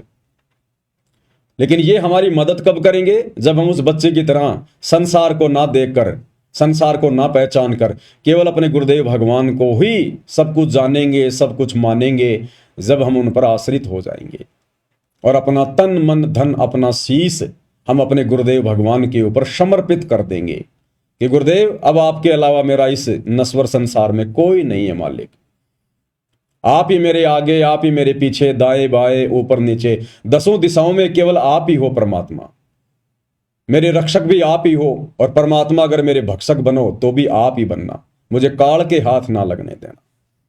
और एक शब्द के माध्यम से फिर हमें पूज्य गुरुदेव भगवान ने कि कितना समर्पित होना चाहिए हमने गुरु की पहचान होने के बाद उनके ऊपर, और फिर गुरु क्या करेगा, किस कदर फिर हमारी खैर और खबर रखेगा। सतगुरु महिमा शब्द संग्रह, शब्द नंबर है 29, पेज नंबर 79। तन मन शीस ईस अपने पे, तन मन शीस ईस अपने पे, पैलम चोट चढ़ावे जब कोई राम भगत गति पावे हो जी, तब कोई राम भगत गति पावे हो जी। तन मन शीस ईस अपने पे, तन मन शीस ईस अपने पे, पैलम चोट चढ़ावे जब कोई राम भगत गति पावे हो जी, तब कोई राम भगत गति पावे हो जी। तन मन शीस, अब इसमें सब कुछ आ गया, एक प्रकार से जीवित मरना हो गया, जिसने अपना तन, अपना मन और अपना शीस यानी अपनी इच्छाएं, अपना दुख दर्द, अपनी सारी सोच, अपनी चिंता, सब कुछ अपने गुरुदेव को अर्पित कर दी, समर्पित कर दी कि मरना आपके चरणों में, जीना आपके चरणों में। ईस अपने पे, अपने गुरु को ही अपना इष्ट मानकर, अपना ईश मानकर, अपना भगवान मानकर, इष्ट मानी भगवान, इष्ट मानी जो पूज्य देव होता है, वो मानकर जब हम समर्पित हो जाएंगे फिर गुरुदेव हमें अपनी गोद में बैठा लेंगे। पैलम चोट चढ़ावे, बिल्कुल समर्पित कर दे, जब कोई राम भगत गति पावे, तब कोई राम भगत। कौन राम भगत? सतगुरु रामपाल जी का भगत। असली राम तो ये है, राम राम शब जगत बखाने, आदि राम कोई बिरला जाने। अब रामचंद्र जी जो कि त्रेता युग में आए थे, विष्णु जी के अवतार, राजा दशरथ के बेटे, उनका तो केवल शरीर का नाम था रामचंद्र, राम। असल में वो राम नहीं थे, उनमें गुण राम के नहीं थे, वो तो केवल उनकी पहचान थी, उनका नाम था राम। जैसे किसी का श्याम, किसी का राम, उनके पिता का दशरथ, ऐसे ही उनके शरीर की पहचान थी, उनमें गुण राम का एक भी नहीं था, एक भी। वो समस्त गुण उस कबीर देव जो असली राम है, आज धरती पर सतगुरु रामपाल जी के रूप में प्रकट हैं। ये है वो राम। जब कोई राम भगत गति पावे हो जी, तब मोक्ष होगा आत्मा का। भाई सतगुरु तिलक अजपा माला, युगत जटा रखवावे। सतगुरु तिलक अजपा माला, युगत जटा रखवावे। जत को पीन सत्य का चोला, भीतर भेख बनावे। जब कोई राम भगत गति पावे हो जी, जब कोई राम भगत गति पावे हो जी। क्या कह रहे हैं? एक सच्चे भगत ने, सत सेवक ने सत्सेवक का मतलब होता है सच्चा भगत। सत्य यानी सच्चा, दृढ़, मर्यादाओं का पक्का, और सेवक यानी सतगुरु का भगत। तो कहते हैं जो सत्सेवक होगा, जो सच्चा भगत होगा, सतगुरु तिलक, वो अपने गुरुदेव भगवान को सर्वोपरि रख के चलेगा। सतगुरु तिलक, जैसे तिलक यहां लगाते हैं माथे पर सबसे ऊपर सम्मान के लिए, तो गुरुदेव कहते हैं जो सच्चा भगत होगा वो अपने गुरु जी को अति पूजनीय मानकर भक्ति करेगा,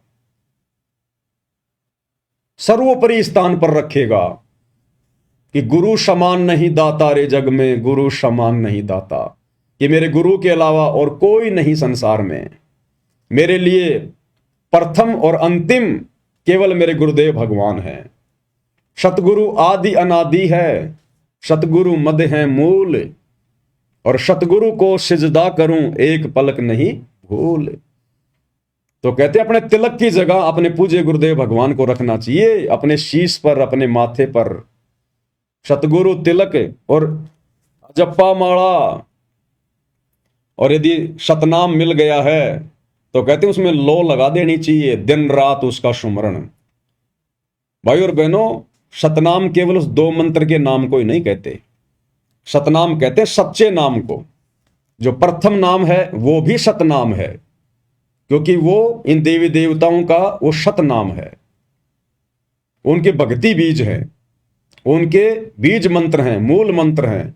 तो प्रथम मंत्र जो कि 7 मंत्र का होता है वो भी सतनाम है, सच्चा नाम है। 2 अक्षर का जो है वो भी सतनाम है, सच्चा नाम है। सार नाम है वो भी सतनाम है, सच्चा नाम है। उसके बाद कहते हैं जो शब्द, जो मंत्र गुरुदेव भगवान से प्राप्त हो जाए फिर उसके ऊपर लो लगा देनी है। और युगत जटा रखवावे, युगत जटा कहते हैं इस जटा की जरूरत नहीं है, लंबे लंबे बाल बधाने की जरूरत नहीं है। युगत जटा, युगत यानी विधि, कहते ना योग युगत की विधि बतावे। मन इंद्री पे पैरा हो, जगन्नाथ एक मंदिर बनवा दे। योग युगत, तो कहते हैं युगत जटा रखवावे, यानी जो भक्ति हमें गुरुदेव भगवान ने दी है उस विधि से भक्ति करे, उन मर्यादाओं में रहकर भक्ति करे। ये बाल बूढ़ बढ़ाकर भगत बनने का दिखावा नहीं करना। युगत जटा रखवावे। और जत को पीन सत का चोला भीतर भेख बनावे। जत को पीन, भगत ने जति होना चाहिए, जति, लक्ष्मण की तरह। अगर शादीशुदा है तो अपनी स्त्री के अलावा किसी दूसरी स्त्री में पत्नी वाला भाव भी नहीं आना चाहिए। पर नारी को देखिए बहन बेटी के भाव, कहे कबीर कामनाश का यही सहज उपाय। इसी प्रकार जो माता बहनें हैं उन्होंने भी अपने उस पति के अलावा जिसके साथ उनका संस्कार जुड़ा है, उसके अलावा दूसरे गैर पुरुष में वो पति वाला भाव शौपन में भी नहीं होना चाहिए। उसको कहते हैं जत को पीन और सत का चोला। सत का चोला यानी भगत ने हमेशा सत्य भाषण करना चाहिए, झूठ नहीं बोलना चाहिए। साच बराबर तप नहीं, झूठ बराबर पाप, और जाके हृदय साच है ताके हृदय आप। यानी उस सत्सेवक के साथ में फिर परमात्मा रहते हैं। और भीतर भेख बनावे, ये बाहरी दिखावा करने की जरूरत नहीं है। लाल पीले कपड़े पहन लिए, लंबे लंबे बाल बढ़ा लिए, लंबी लंबी दाढ़ी बढ़ा ली, कहते हैं ये आपकी पहचान नहीं होनी चाहिए। आपकी पहचान होनी चाहिए शास्त्र अनुकूल साधना से, मर्यादाओं में रहकर गुरुदेव ने जो भक्ति बता दी उस विधि से भक्ति करना। वो भगत के लक्षण, भगत के आचार विचार, भगत जैसा व्यवहार हमारे अंदर लोगों को दिखाई देना चाहिए। कहते भीतर भेख बनावे, यानी वो अंदर से भगत बनाए। बाहरी दिखावे से अगर आपको कोई भगत कह रहा है तो आप भगत नहीं है, परमात्मा को प्यारे नहीं है। आपके आंतरिक विचारों से, आपके बोलचाल से, उठने बैठने के तरीके से, आपकी नजर दृष्टि से लोगों को लगना चाहिए कि बहुत अच्छा आदमी है, बड़ा नेक आदमी है, नेक नीति वाला आदमी है। तो कहते हैं भीतर भेख बनावे। परमात्मा हमारे को अंदर से देखेगा कि हम कितने भगत हैं और कितने भगत नहीं हैं। बाहरी दिखावे से कोई भगत नहीं बनता है। भाई लोक लाज मर्याद जगत की तृण ज्यों तोड़ बगावे। लोक लाज मर्याद जगत की तृण ज्यों तोड़ बगावे। कामिनी कनक जहर कर जाने वो शहर अमरपुर जावे। जब कोई राम भगत गति पावे हो जी। जब कोई राम भगत गति पावे हो जी। क्या कह रहे हैं गुरुदेव भगवान? लोक लाज मर्याद जगत की तिनके जो तोड़ बगावे।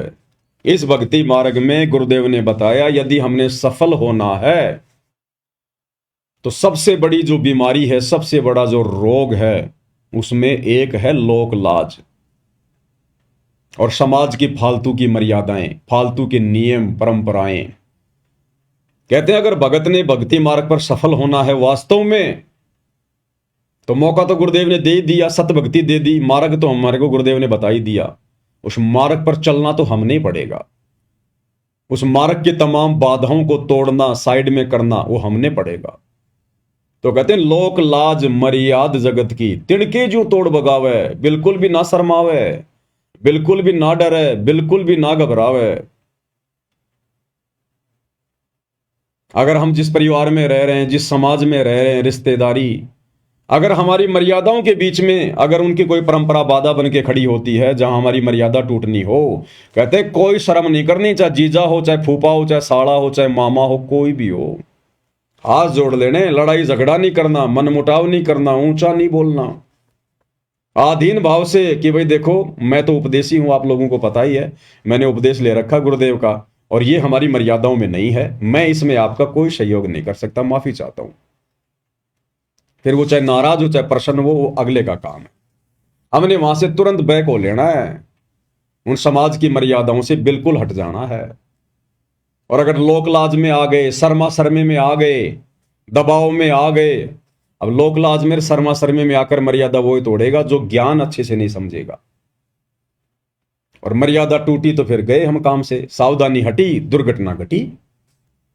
मर्यादा तो सबसे ज्यादा कंपलसरी बताई गुरुदेव भगवान ने। और गुरुदेव भगवान ने बताया कि लोक लाज करना भी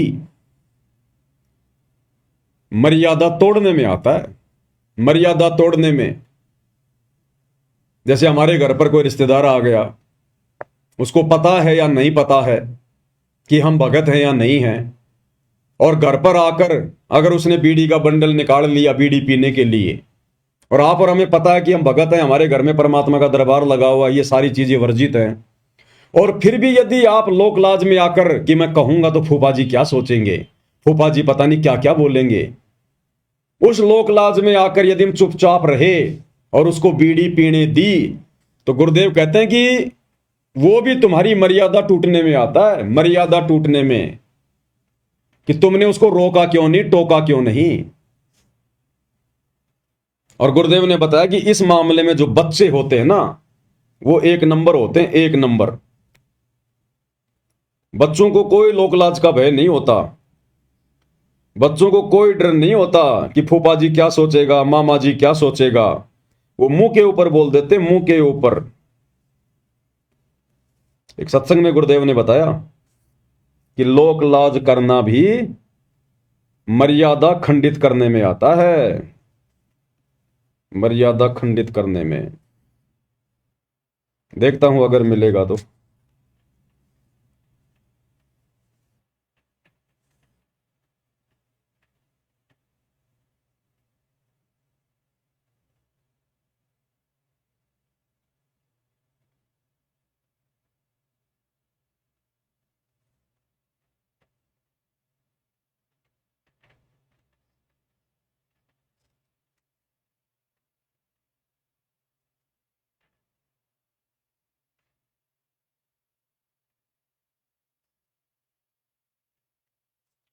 क्या कह रहे हैं गुरुदेव भगवान, ध्यान से सुनिएगा। तो अब ऐसा निर्मल ज्ञान पूरे विश्व में फैलेगा। ठीक है, कोई 2-4-10% कर्महीन इंसान होंगे, वो तो अलग बात है। जहां 90% इंसान ठीक हो जाएंगे, उन 10% की पार पड़े को नहीं, उनकी नहीं बसावेगी, उन्हें सीधा होना पड़ेगा। वो भी सीधे हो जाएंगे, विकार रहित हो जाएंगे, सरमाया करेंगे, लुकते फिरा करेंगे। अब विचार करना, हमारे जो भक्त हैं, हमारे भक्तों के भगत तो थोड़े बहुत शर्मा जाते हैं रिश्तेदार ने नु के हमारे घर में बीड़ी ना पिए, हालांकि वो ना ऐसा शर्माना, लोक लाज करना नाम खंड करता है। लेकिन क्या करें गुरुदेव कि वो ऐसा ना कहना, उसको ना टोकना, ना रोकना और लोकलाज करना, शर्मा शर्मी में ना कहना, कहते हैं वो भी मर्यादा खंडित करने में आता है, उससे भी भगत का नाम टूट जाता है। ध्यान से सुन लीजिए। हमारे जो भक्त हैं, हमारे भक्तों के भगत तो थोड़े बहुत शर्मा जाते हैं रिश्तेदार ने नु के हमारे घर में बीड़ी ना पिए, हालांकि वो ना ऐसा शर्माना, लोकलाज करना नाम खंड करता है। लेकिन बालक तुरंत कह देते हैं कि हमारे घर में बीड़ी नहीं पियोगे आप। तो फिर वो जो बीड़ी शराब पीने वाले हमारे भक्तों के घर में आ भी जाते हैं, तो कहीं छुप के गली में बाहर बैठ के जो करकाओं के देखो बालक तना देख ले, इनका आके फिर टोक दे तू बीड़ी पीवे, तो ऐसे डरा करेंगे फिर ये पाप करते हुए, और धीरे धीरे फिर ये बुराई छूट जाएगी, एक दूसरे को देख कर छोड़ेंगे। अब हमने ऐसी बुराई प्रारंभ की है, एक बीड़ी पीने लग गया, दूसरा दिखाइए, एक बार तो उसको बहुत बुरी तरह खांसी उठे, आंखें में पानी आवे, फिर जो मास्टर है ना पीने वाला, तो कोई बात ना, मेरे भी नहीं हुआ था, एक बार पी ले, उसने प्या के छोड़े और ट्रेंड कर देता है। ऐसे ही जब हम बुराई से दूर हो जाएंगे, हमारे संग में, हमारे बच्चों के संग में जो व्यक्ति आओगा, उसको भी नहीं कहेंगे भाई यहाँ बीड़ी मत पिए, मेरा धुआं चढ़ता है, मुझे नुकसान होता है, हमारे घर में हानि हो जाती है, तो फिर वो अब शर्मा कर छोड़ देंगे बुराइयों। एक भगत कह रहा था जी, हमारे सारे घर में जो ना मांस खाते थे, हम भी खाते थे, अब ज्ञान हुआ तो मैंने, मेरी माँ ने, पान भाई और सब ने नाम ले लिया, मेरा पिताजी ना मान दे, तो हमने बनाना ही बंद कर दिया। तो वो ढीठ है, बाहर तिल्ला होगा होटल पर बनाया, और वहां जो खान लगेगा ना, जब वो छोटा सा लड़का है मेरा, वो जाके दादा आज तू ये मुर्गे का मांस खाता है, एक दिन मुर्गा तो तू मुर्गा बनेगा, ये मनुष्य बनेगा, तुझे खाएगा। तो 1-2 बार तो उसने धमकाया, फिर जब भी वो खाता दिखा, जब पहुंचा तो बुढ़ा फिर छुप के बाथरूम में बैठ के खाने लग गया, कुआड़ मूंद के, अरे छोड़ता नहीं। तो क्या कहा गुरुदेव भगवान ने, लोक लाज करना भी मर्यादा खंडित करने में आता है, नाम तोड़ने में आता है। तो हाँ परम भगत भाई बहनों ने लोक लाज भी नहीं करनी, लड़ना भी नहीं, झगड़ना भी नहीं, प्यार प्रेम से बोल देना है। और दूसरे के घर पर आए हुआ व्यक्ति फिर जबरदस्ती भी नहीं करता है कि हम उसको कहेंगे और वो ना माने, ऐसा नहीं हो सकता। अपने घर पर वो 100 बार ना माने, लेकिन हमारे घर पर अगर कोई बीड़ी पीने की चेष्टा करेगा और हम उसको मना करेंगे, वो जबरदस्ती फिर नहीं पी सकता। लेकिन हम उसको कुछ कहेंगे ही नहीं, तो बताओ फिर वो कैसे मानेगा। तो गुरुदेव कहते हैं लोक लाज करना भी, शर्मा शर्मी भी मर्यादा तोड़ने में आता है।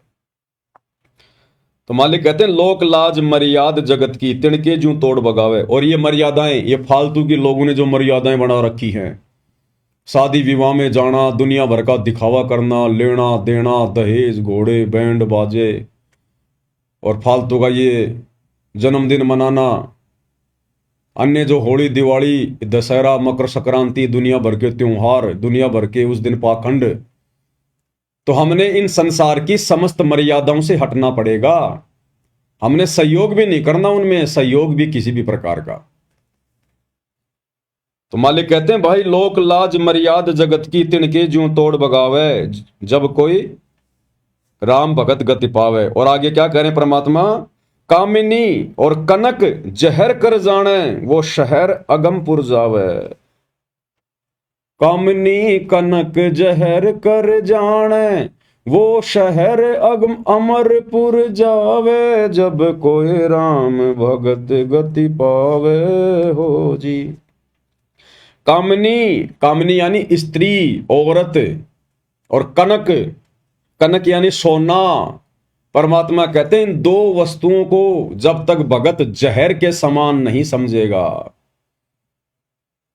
अब स्त्री को जहर के समान कैसे? स्त्री तो हमारी मां भी है, हमारी बहन भी है, स्त्री भी स्त्री है। परमेश्वर ने बताया कि नाम उपदेश लेने के बाद, इस भक्ति मार्ग में आकर ये ज्ञान समझने के बाद, हमने उस कामनी से नफरत नहीं करनी, अपनी औरत से नफरत नहीं करनी। जो बकवाद हैं, जो कुकर्म है, जो विषय वासना है, हमने उनसे पीछे हटना है। भक्ति तो हमारी स्त्री भी करेगी, नाम ले लिया तो भक्ति तो वो भी करेगी। उसने भी अपने पुरुष के साथ संबंध बनाने से बचना है। उसको कहते हैं कामिनी। और कनक जहर कर जाना है। और सोना शरीर पर तो धारण करना ही नहीं है। गुरुदेव ने बताया अगर घर में भी सोना है तो उसको भी निकाल दो, बेच दो, वो पैसा किसी दूसरे काम में ले लो या मालिक की सेवा में लगा दो। सोना तो हमने घर में भी नहीं रखना, क्योंकि सोने में काल का निवास है। ईमान बड़ाई पैदा करेगा। दिखावे के लिए तो लोग इतने महंगे महंगे सोने चांदी के जेवरात वगैरह लेते हैं, और वो कौन सा दूध देता है बताओ? सिर्फ दिखावे के लिए। तो ये दिखावा तो परमात्मा से सैकड़ों कोस दूर करता भगत को। तो परमेश्वर कहते हैं ये दो वस्तुएं भक्ति मार्ग में जहर के समान है। कामिनी कनक जहर कर जाने, वो शहर अमरपुर जावे, वही भगत आत्मा सतलोक का दरवाजा देख सकती है जो इन दोनों से दूर होगी। स्त्री से दूर होने की बात नहीं कही गुरुदेव ने, लेकिन बुराइयों से, बकवादों से दूर होने की बात कही है कि वो बकवाद अब नहीं चलेगी। वो शारीरिक संबंध, वो विषय वासना का खेल, वो गंदा कर्म अब इस भक्ति मार्ग में नहीं चलेगा। अगर तुझे ज्ञान समझ में आ गया तो कामनी कनक जहर कर जाने, वो शहर अगमपुर जावे, जब कोई राम भगत गति पावे हो जी। आगे क्या कह रहे हैं गुरुदेव? भाई जो पतिव्रता पति से राती, आन पुरुष ना भावे। जो पतिव्रता पति से राती, आन पुरुष ना भावे। बस पिहर में सुरत पिरत में, न्यों कोई ध्यान लगावे। जब कोई राम भगत गति पावे हो जी, जब कोई राम भगत गति पावे हो जी। भाई जो पतिव्रता पति से राती और आन पुरुष ना भावे। जैसे एक पतिव्रता स्त्री, औरत, केवल वो अपने पति से ही रति क्रिया करती है। राति यानी रति क्रिया, शारीरिक संबंध। जो पतिव्रता पति से राति, आन पुरुष ना भावे। गैर पुरुष, गैर मर्द, चाहे कोई कितना ही सुंदर हो, कितना ही धनी हो, कितना ही पहलवान हो, चाहे कोई सोने का बना के क्यों ना खड़ा कर दिया जाए, कहते जो पतिव्रता स्त्री होती है, बहन बेटी होती है, वो उसकी तरफ उस पति वाले भाव से आंख उठाकर भी नहीं देखती, आंख उठाकर भी, तब वो अपने पति को प्यारी लगती है। तो इसी प्रकार इस सतभक्ति मार्ग में आने के बाद सबसे पहले तो हमें हमारा जो पति है, जो परमेश्वर है, इष्ट है, वो समझ में आना चाहिए। और जब समझ में आ गया कि हमारा गुरु ही स्वयं कबीर भगवान है, सो छल छिद्र करके आप और हम तक ये ज्ञान पहुंचा रहा है, काल के साथ आंख मिचोली खेलते हुए आज यहां पर लीला कर रहे हैं, तो उसके बाद हमने अपने गुरु के अलावा इष्ट रूप में किसी को भी जगह नहीं देनी है, सौपन में भी नहीं। चाहे कोई कितना सुंदर हो, कितना कुछ भी हो, कितना लोभ दे या प्रलोभन दे, कुछ भी करे, एकमात्र सतगुरु रामपाल जी परमेश्वर जी के अलावा सौपन में भी हमने किसी और का बखान नहीं करना, और की महिमा नहीं करनी, और का गुणगान नहीं करना। अब ये पतिव्रता वाला भाव भी केवल साध संगतियों में ही शुरू है। सतलोक आश्रमों से जुड़े हुए 90% भाई बहन अभी पतिव्रता पद पर नहीं हैं। उन्हें तो परिभाषा का नहीं पता कि पतिव्रता पद क्या होता है। वे अपने गुरु को अपना इष्ट नहीं मानते, अपना पति परमेश्वर नहीं मानते। आज भी वे अपना पति, अपना भगवान, अपना कबीर, उस दाढ़ी मूछ वाली कागज की समझे जाने वाली कबीर जी की नकली फोटो को मान रहे हैं। और हर साल जून के महीने में उसका प्रकट दिवस मनाते हैं। अगर अपने गुरु को ही असली कबीर मान लिया होता, रियल कबीर मान लिया होता, यदि पतिव्रता पद पर आ गए होते, तो आत्मा सोचेगी भी नहीं उस दाढ़ी मूंछ वाली कबीर जी की फोटो को परमात्मा मानने की या उसका प्रकट दिवस मनाने की।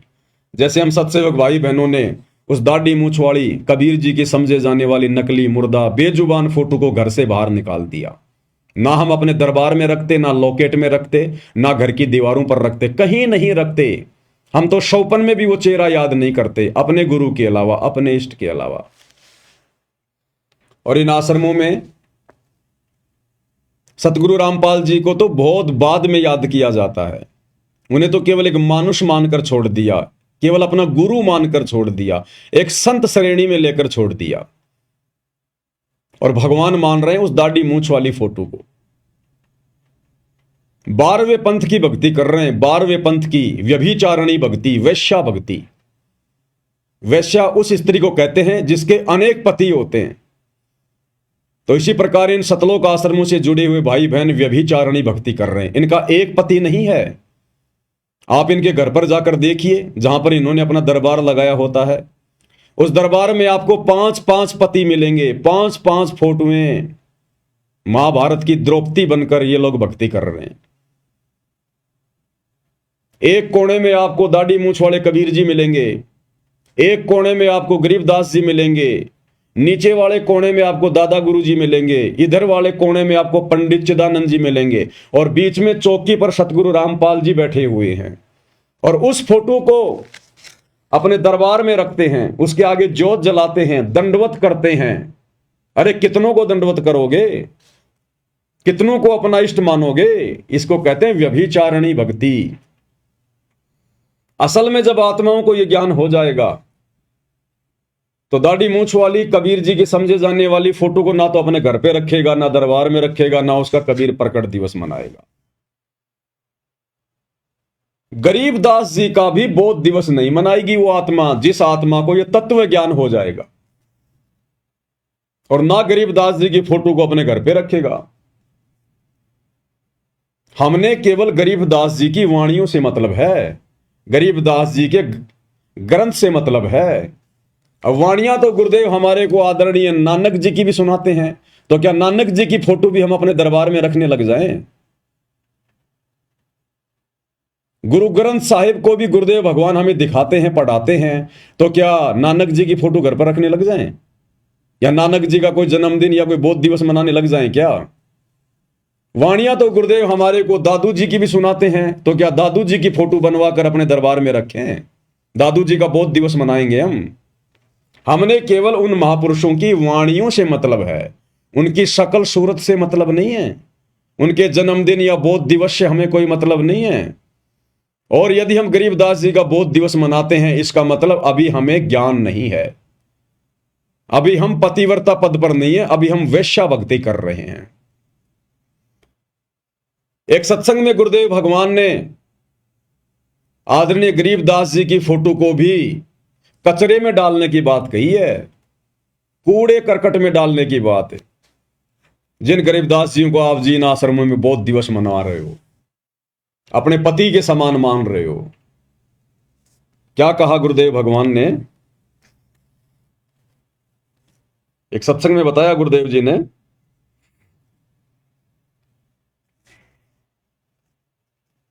छोटा सा सत्संग है। एक बहन जो पहले बहुत सारी पूजा किया करती थी, हरिदास जी को पूजा करती थी, गरीबदास जी को पूजा करती थी, फिर भी घर में नुकसान, और जब गुरुदेव की शरण में आई, ये ज्ञान सुना, तो उसके बाद गुरुदेव भगवान उस बहन के मुख कमल से बोली गई कथा को अपने मुख कमल से सुना रहे हैं। यानी वो बहन तो बोलने में उकचूक कर दे, लेकिन गुरुदेव भगवान ने जो शब्द निकाल दिए वो परम सत्य हैं। तो गुरुदेव भगवान कह रहे हैं, फिर उस बहन ने वो हरिदास जी की, वो गरीबदास जी की फोटोएं सब कचरे में डाल दी। अगर गरीबदास जी आप और हमारे लिए, हम 13वें पंथ की आत्माओं के लिए अगर वो पूजनीय होते, तो गुरुदेव गरीबदास जी की फोटो के लिए तो बोल देते कि भाई कम से कम गरीबदास जी को तो तू कचरे में ना डालती। लेकिन गुरुदेव खुद अपने मुख कमल से बोल गए इसको कहते हैं शब्द सैन सतगुरु की पहचान है, पावे अटल सुहाग रे। हमने गुरुदेव के संकेतों को ही समझना पड़ेगा। परमात्मा संकेत ही छोड़ेंगे और संकेतों को वही समझेगा जो गुरुमुख होगा, जिसको तत्व भेद होगा। तत्व भेद एक न्यारा रे साधु भाई, तत्व भेद एक न्यारा, और समझेगा कोई गुरुमुख प्यारा, तत्व भेद एक न्यारा। तो क्या कह रहे हैं गुरुदेव भगवान? रोटी खा के बच्चे को खाना खिलाया, मैंने खाना बना रही थी, और वो अपना मोटरसाइकिल उठा के चला गया प्रतिदिन की तरह। अपने साथी को लिया जो साथ ही मकान था थोड़ी दूरी पे, तो चले गए। मैंने वो 2-4 रोटियां और बनाई। रोटी बना करके मैं सोची ला रोटी खा लेती हूँ। मैंने ऐसे ग्रास मुंह की तरफ किया था, इतना में वो लड़का, उसका साथी, उसके भी चोट लगी हुई, कपड़े फटे हुए, थोड़ा बहुत रक्त उससे भी निकल रहा था। वो भाग गया, आया, कहने लगे आंटी मेरे अब भाई की मृत्यु होगी, वो एक्सीडेंट हो गया भाई का। अब उसने नो कहा और मेरे हाथ से वो रोटी छूट गई मुंह में, जो एक्सीडेंट खाने के लिए ग्रास उठाया था। अब मैं सिर पे कपड़ा नहीं, पैरों में जूते नहीं, उस बच्चे के पीछे पीछे बहुत बुरी तरह दौड़ ली। उसने स्थान बता दिया था कि वहां एक्सीडेंट हो गया। वहां गई तो वहां मोटरसाइकिल बुरी तरह टूटी हुई पड़ी थी, बच्चा नहीं था। पता चला कि वो किसी हॉस्पिटल, नजदीक ही एक अस्पताल था सरकारी, वहां लेकर गए हैं। वहां जाकर पता चला कि वो, जाते ही पता लग गया कि उसकी मृत्यु हो चुकी है। कहते मैंने द्वार, उस हॉस्पिटल की द्वार का टक्कर मारी, मेरा सिर फट गया, बेहोश हो गई, 7 टांके आए मेरे सिर में। उसके बाद रो रो का बुरा हाल हो गया। और जितनी भी पूजाएं मैं किया करती थी, ठाक है मैंने कुर्डिया पे फेंक दियो, देवताओं की मूर्ति मारती, और वो पितरों की जितने भी पूजाएं मैं करती थी, क्योंकि मैं ढेर सारी पूजाएं करती थी, मैंने कोई स्थान नहीं छोड़ा। जिसने भी जो बता दिया कि वहां भी जाइए, वहां भी जाइए, है, सारे सब पूजाएं मैं करती थी, देवी देवताओं की, ब्रह्मा विष्णु जी की, शिव जी की, हनुमान जी की, संतोषी माता की, शेराणी माता की, बाबा श्याम जी की, यानी जो भी, हरिदास जी की, गरीबदास जी की, यानी जहां भी जिसने मुझे नियर, हरिदास जी की, गरीबदास जी की, हनुमान जी की, सबकी फोटोएं उतार के उसने कहां डाल दी? कचरे में डाल दी, डस्टबिन में डाल दी।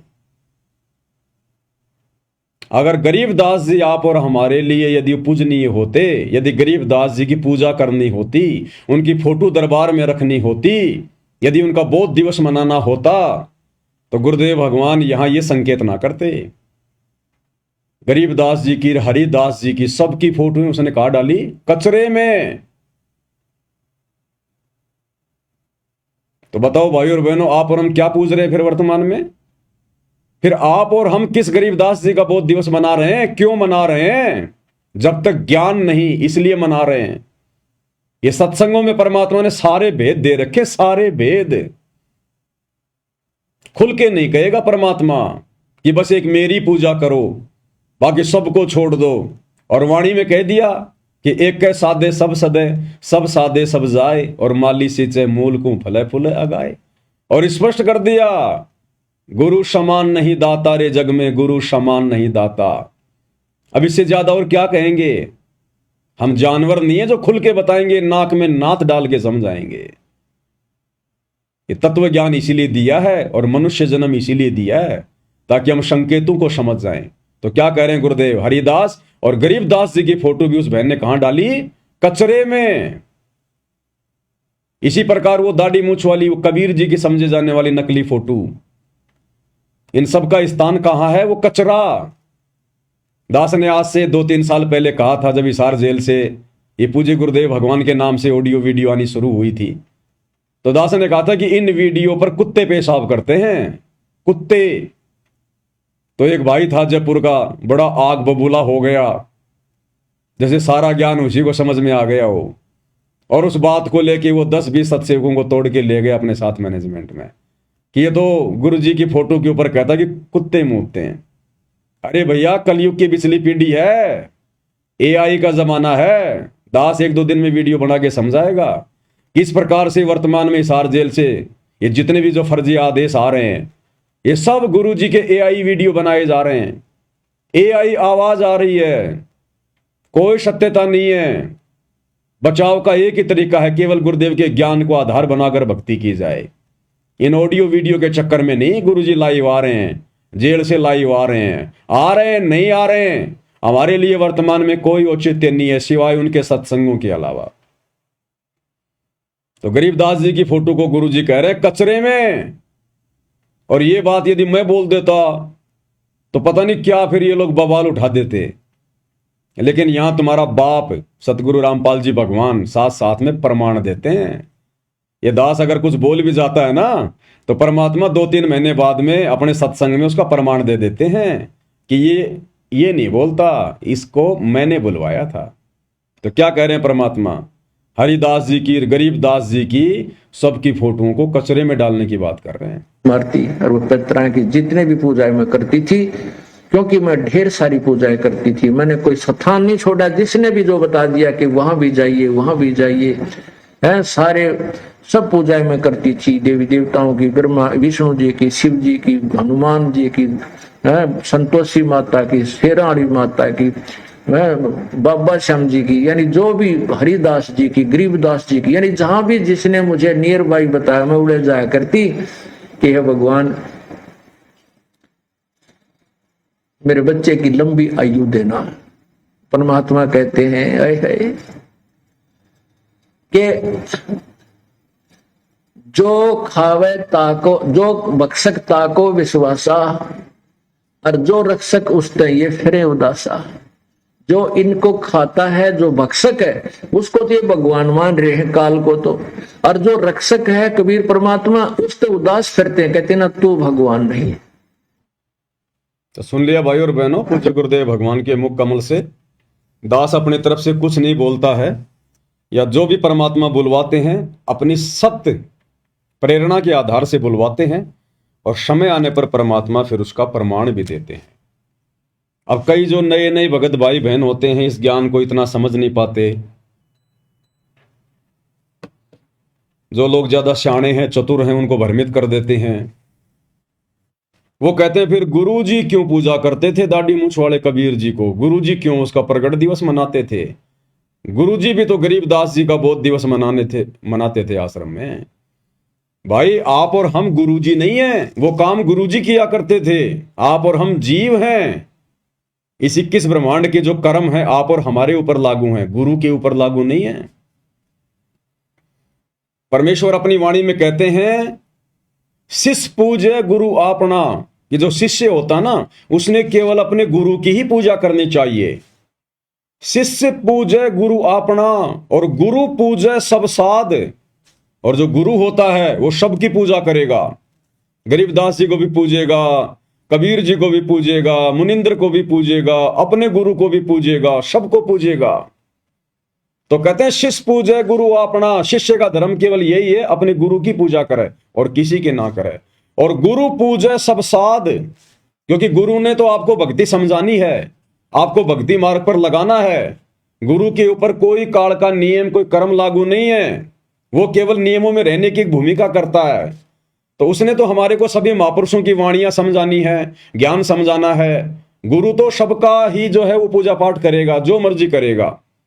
लेकिन भगत के लिए क्या आदेश है? शिष्य पूजे गुरु अपना और गुरु पूजे सब साध। कहे कबीर उन दोनों का मता बड़ा अगाध। कहते हैं उस गुरु के पूजने में और शिष्य के पूजने में, उन दोनों के बीच में बड़ा अंतर है, बड़ा भेद है, बड़े नियम है, बड़ी मर्यादा है। तो गुरु किसको पूज रहा है, गुरु क्या कर रहा है, वो हमारे लिए मायने नहीं रखता।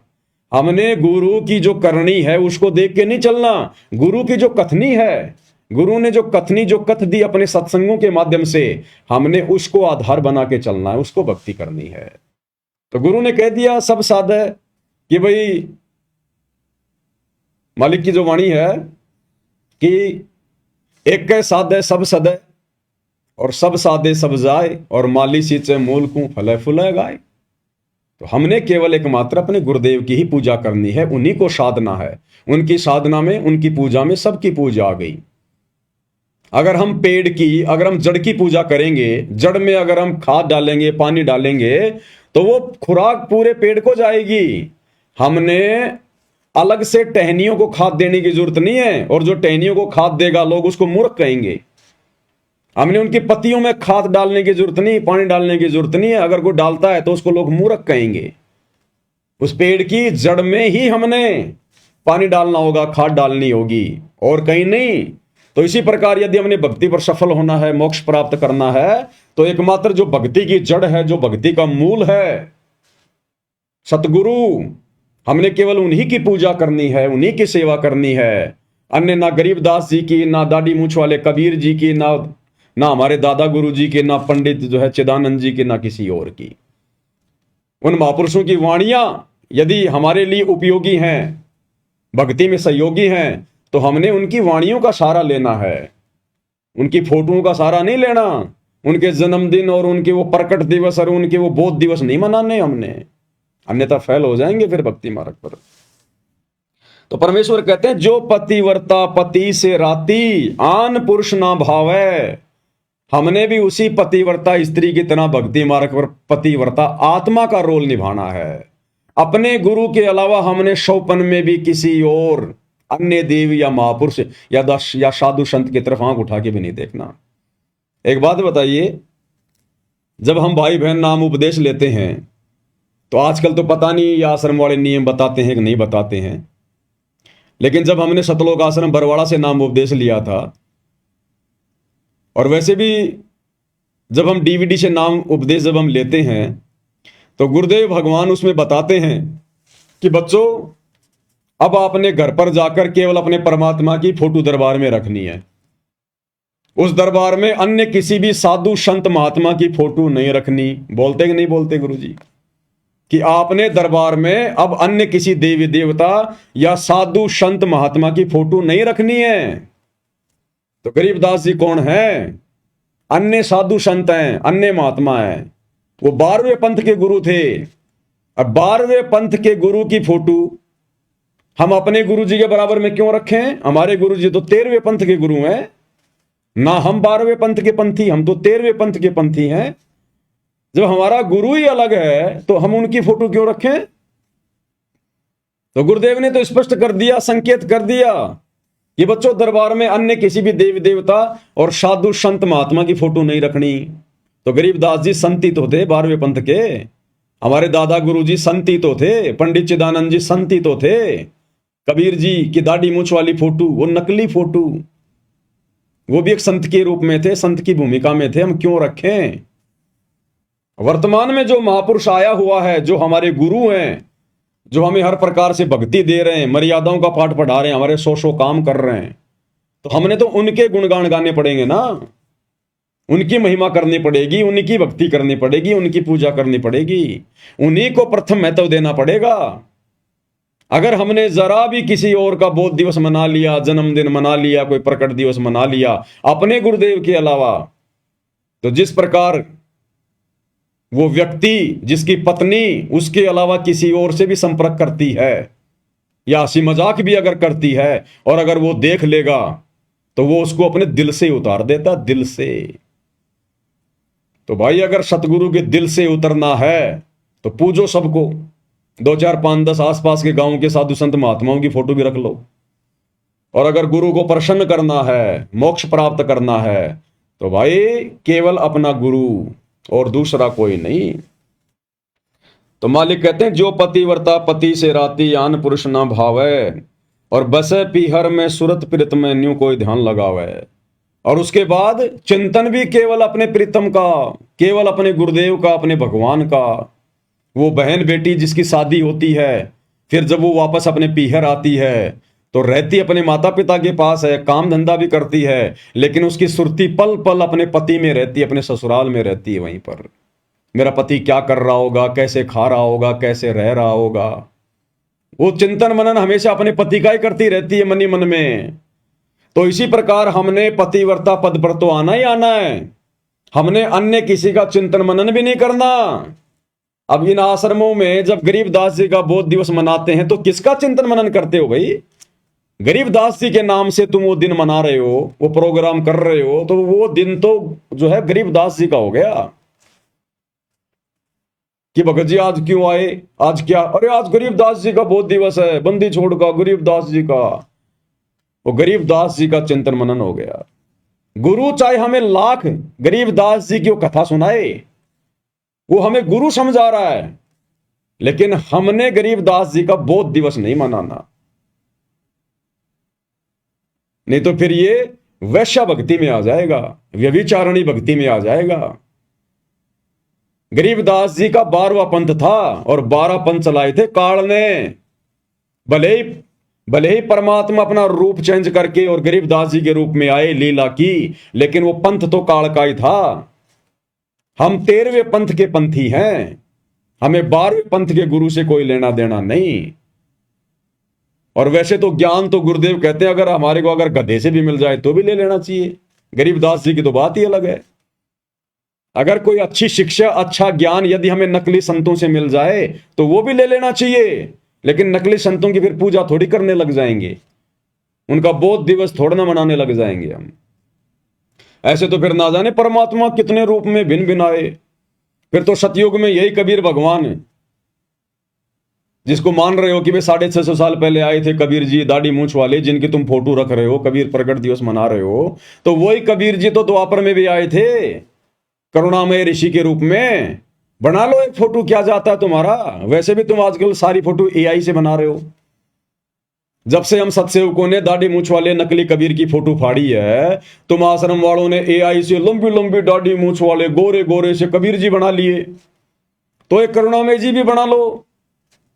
फिर त्रेता युग में परमात्मा ऋषि मुनिंदर के नाम से आए थे, एक मुनिंदर की फोटो भी बना लो। सतयुग में सतसुकृत नाम से आए थे, एक सतसुकृत वाली फोटो भी बना लो। और इनके भी बोध दिवस मनाना शुरू कर दो, तुम्हारा तो बहुत अच्छा धंधा चलेगा। तुम्हारे तो तीन जो है पाठ और बढ़ जाएंगे 3-3 दिन के, कि भाई फला फला दिन को और ऋषि करुणामय जी का प्रकट दिवस है, फिर ऋषि सुसकृत जी का प्रकट दिवस है, मुनिंदर जी का प्रकट दिवस है। अरे तुम लोगों ने मुनिंदर जी के नाम से मुनिंदर धर्मार्थ ट्रस्ट तो बना ही लिया, अरे उनका प्रकट दिवस भी मनाने लग जाओ।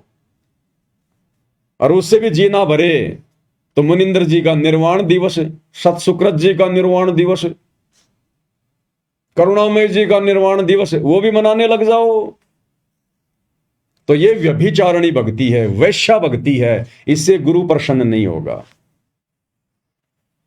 तो कहते हैं हमने चिंतन मनन भी एकमात्र अपने गुरुदेव भगवान का करना है। जैसे वो पतिव्रता स्त्री बहन बेटी पीहर में रहकर भी अपने पति के विषय में ही चिंता करती रहती है। बसे पीहर में सुरत पिरत में न्यू कोई ध्यान लगावे, जब कोई राम भगत गति पावे। बाई निंदा स्तुति मान बढ़ाई, मन से मार गिरावे। निंदा स्तुति मान बढ़ाई, मन से मार गिरावे। अष्ट सिद्धि की अटक न मान, आगे कदम बढ़ावे। जब कोई राम भगत गति पावे, हो जी जब कोई राम भगत गति।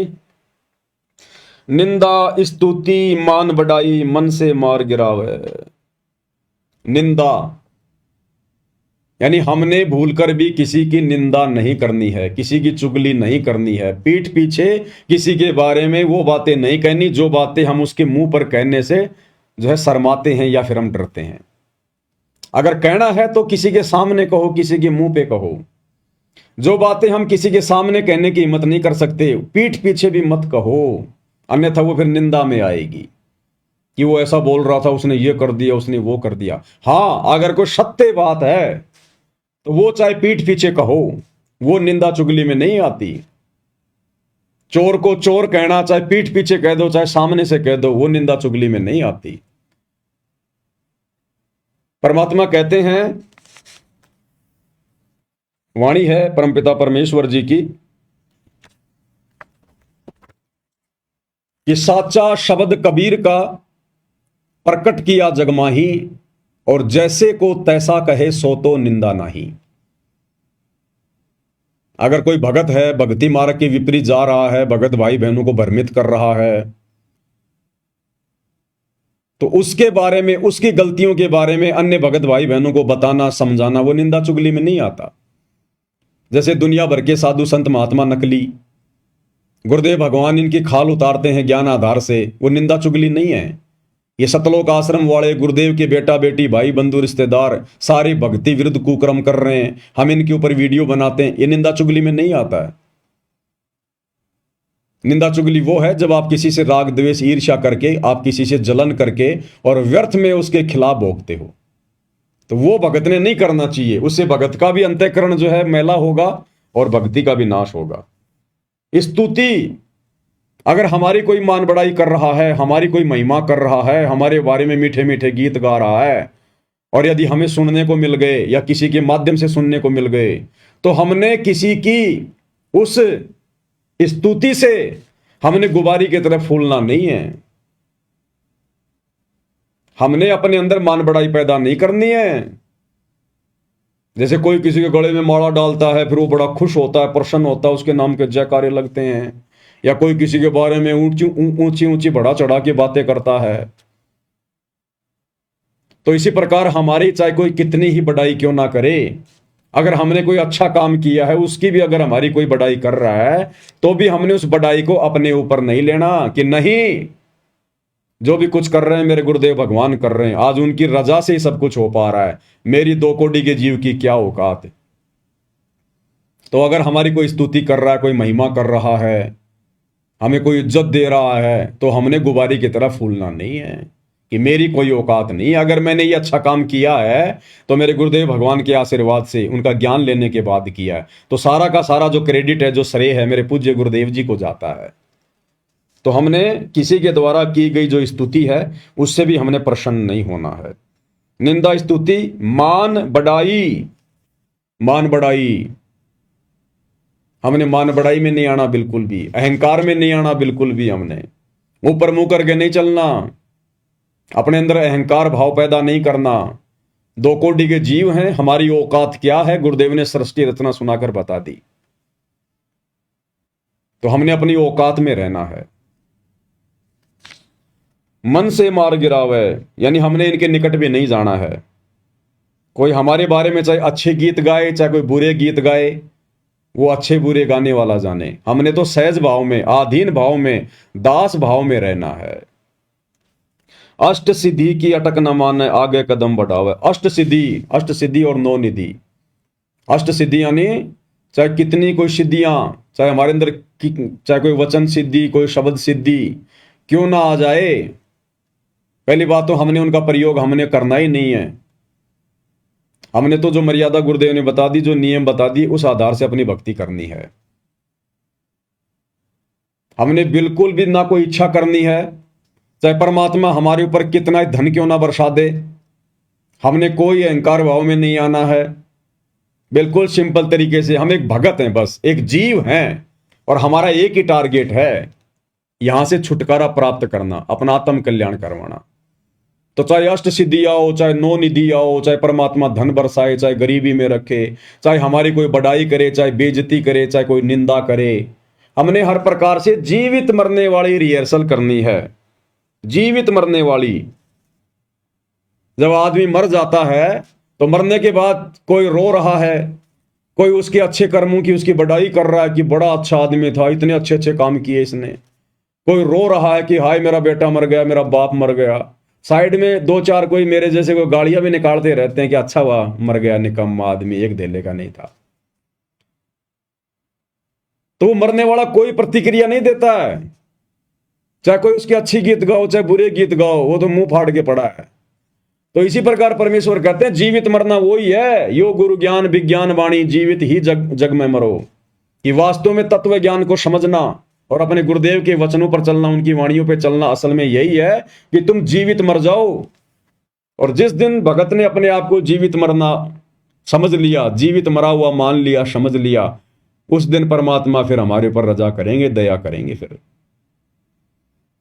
एक कथा बताई गुरुदेव भगवान ने कि जीवित मरने पर ही कैसे मुक्ति मिलेगी, मोक्ष मिलेगा, उसके बिना नहीं मिलेगा, चाहे हम कितना ही कुछ शाणे बन जाएं। हम भक्ति मार्ग में शाणपत तो चलती नहीं है, चतुराई तो चलती नहीं भक्ति मार्ग में।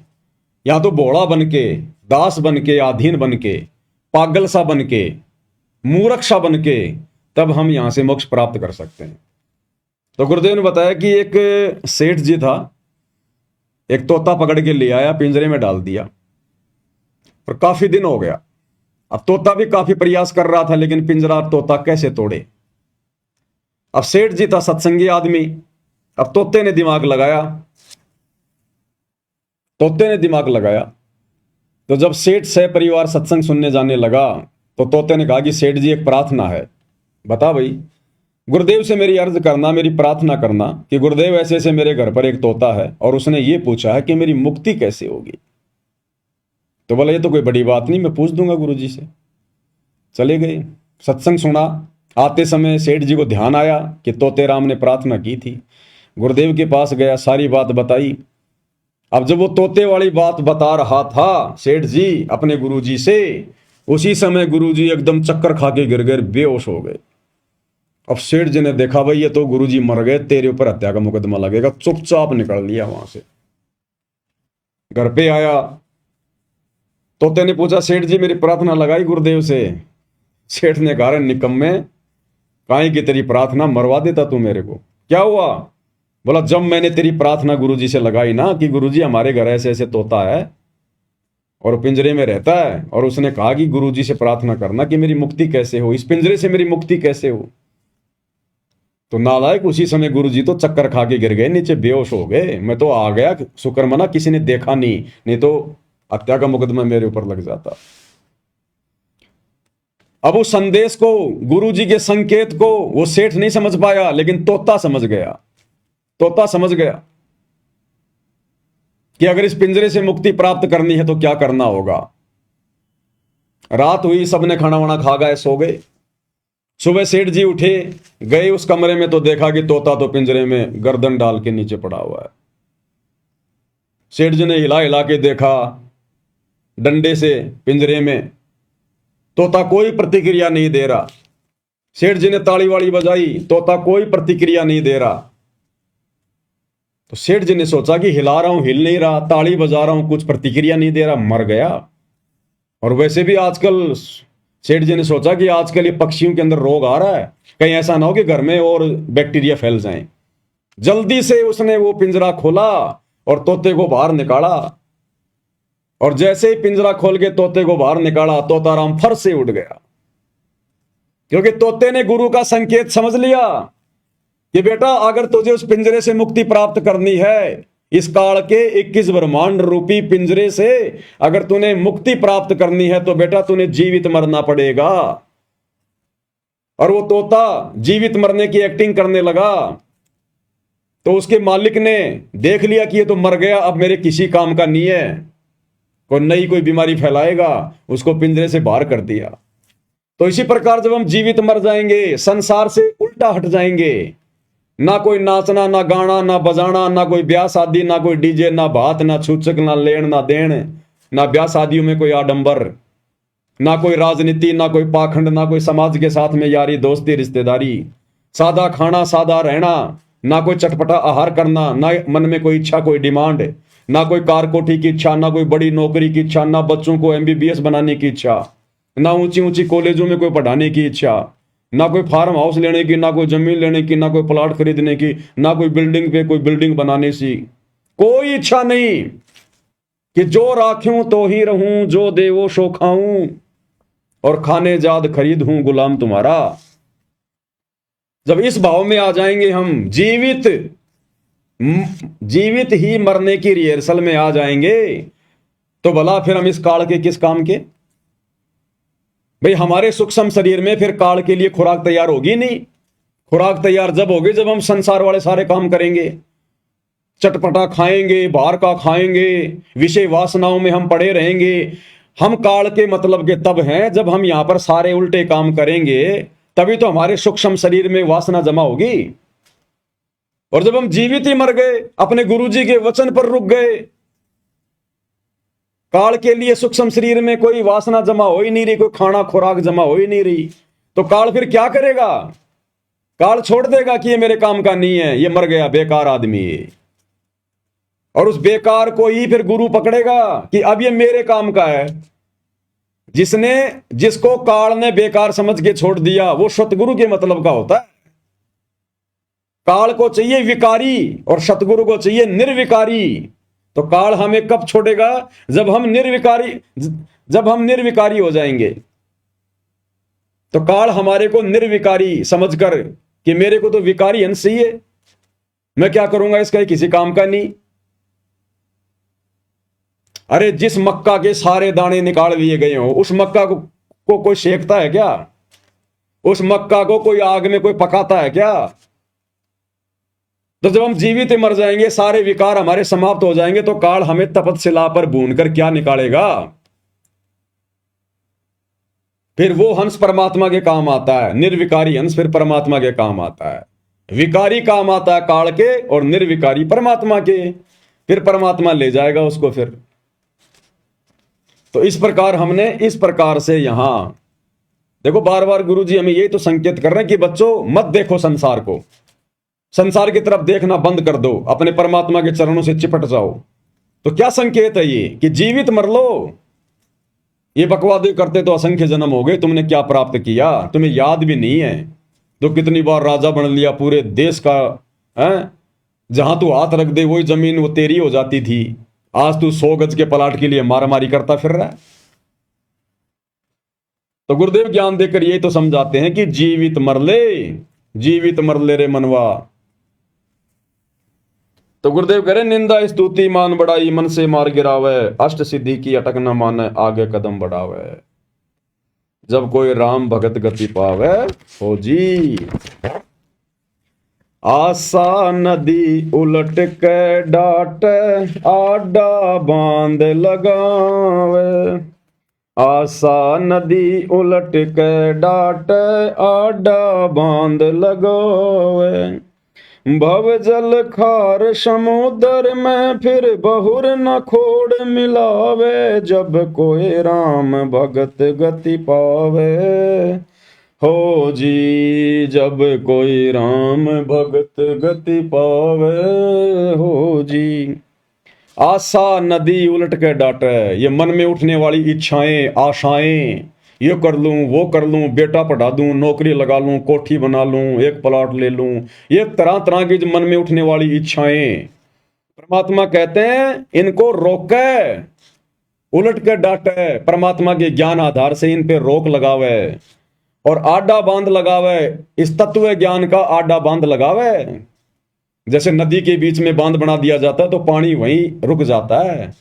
तो परमात्मा कहते हैं जो मन की इच्छाएं, जो आशाएं हैं, जो ये तृष्णाएं हैं, इस तत्व ज्ञान से बांध लगा ले। बांध यानी मोटी दीवार लगा दे कि नहीं अपने किसी काम की नहीं। यहां पर ये काल का सुख झूठा, यहां का लोक झूठा, ये नश्वर, कब मर जाए कोई भरोसा नहीं। असंख्य जन्म हो गए यहां। तो गुरुदेव के ज्ञान को आधार बनाकर हमने मन में उठने वाली उन इच्छाओं का दमन करना है।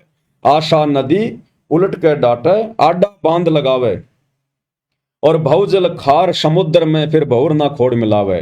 जब हम इतने दृढ़ हो जाएंगे, इस प्रकार से ज्ञान को आधार बनाकर अपने मन को रोक लेंगे, तो परमात्मा कहते हैं फिर इस भवजल में, भवजल खार, इस खारे समुद्र में फिर वापस हमारे को नहीं आना पड़ेगा। जन्म और मरण का चक्कर हमारा समाप्त हो जाएगा। बहुर ना खोड़ मिलावे, खोड़ यानी बार बार हमारे को फिर ये जन्म धारण नहीं करने पड़ेंगे। यहाँ पर फिर हम सतलोक चले जाएंगे, फिर इस बहुजल में, इस खारे समुद्र में गोते नहीं मारेंगे। गगन महल गोविंद गुमानी पलक माही पहुँचावे। गगन महल गोविंद गुमानी पलक माही पहुँचावे। नितानंद माटी का मंदिर नूर तेज हो जावे। जब कोई राम भगत गति पावे हो जी।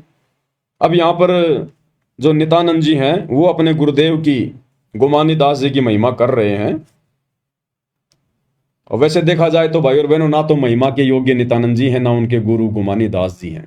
क्योंकि जो गुमानी दास जी थे वे केवल विष्णु तक के ही उपासक थे और नितानंद जी भी केवल उनकी भक्ति करके, उनके दिशा निर्देश अनुसार मर्यादा में रहकर केवल स्वर्ग तक ही गए हैं। तो नितानंद जी अपने गुरुदेव की महिमा कर रहे हैं कि गगन महल गोविंद गुमानी पलक माही पहुंचावे। कि मेरे गुरुदेव एक पलक में मुझे उस अमर लोक में बैठा देंगे, अमर लोक में पहुंचा देंगे, इतने समर्थ हैं। और नित्यानंद माटी का मंदिर नूर तेज हो जावे और सदा सदा के लिए मैं अमर हो जाऊंगा, फिर मुझे नूरी शरीर मिलेगा वहां पर। तो ना तो नित्यानंद जी को मिला वो नूरी शरीर, ना वो अमर पद को प्राप्त हुए, ना उनका गुरु हुआ। आज हमें मिला है वो अमर पद प्राप्त करवाने वाला सच्चा गुरु। आज यदि किसी का महल नूरी हो सकता है, ये माटी का महल, ये मिट्टी का शरीर यानी नश्वर शरीर यदि तेजपुंज का हो सकता है, नूरी हो सकता है, तो केवल आप और हम सत्सेवक भाई बहनों का, सतगुरु रामपाल जी परमेश्वर जी के सच्चे भक्तों का, जो उनके वचन में रहकर अगर अपनी भक्ति को सफल कर गए तो ये मौका, ये सौभाग्य आप और हमारे पास में है आज वर्तमान में। तो भाई और बहनों, हम इसी प्रकार से पूज्य गुरुदेव भगवान की महिमा थोड़ा थोड़ा समय निकाल कर करते रहें, ताकि गुरुदेव भगवान की असीम दया आप और हमारे ऊपर बनी रहे और हमारी आत्मा स्थिर बनी रहे, दृढ़ बनी रहे। जब तक गुरुदेव भगवान अपने मिशन को पूरा करके हिसार जेल से बाहर नहीं आते, तब तक आप और हम भक्ति मार्ग पर जीवित रहें। हमारी जो सुरती है हमारे गुरुदेव भगवान के चरणों में लगी रहे। तो इसी प्रकार हम धीरे धीरे भक्ति मार्ग पर आगे बढ़ेंगे। तो आज की वीडियो में केवल इतना ही। गुरुदेव भगवान हम सबको आशीर्वाद दे, आज्ञा दे, सद्बुद्धि दे और इसी प्रकार हमें भक्ति मार्ग पर चलाते रहें। बंदी छोड़ सतगुरु रामपाल जी परमेश्वर जी की जय हो।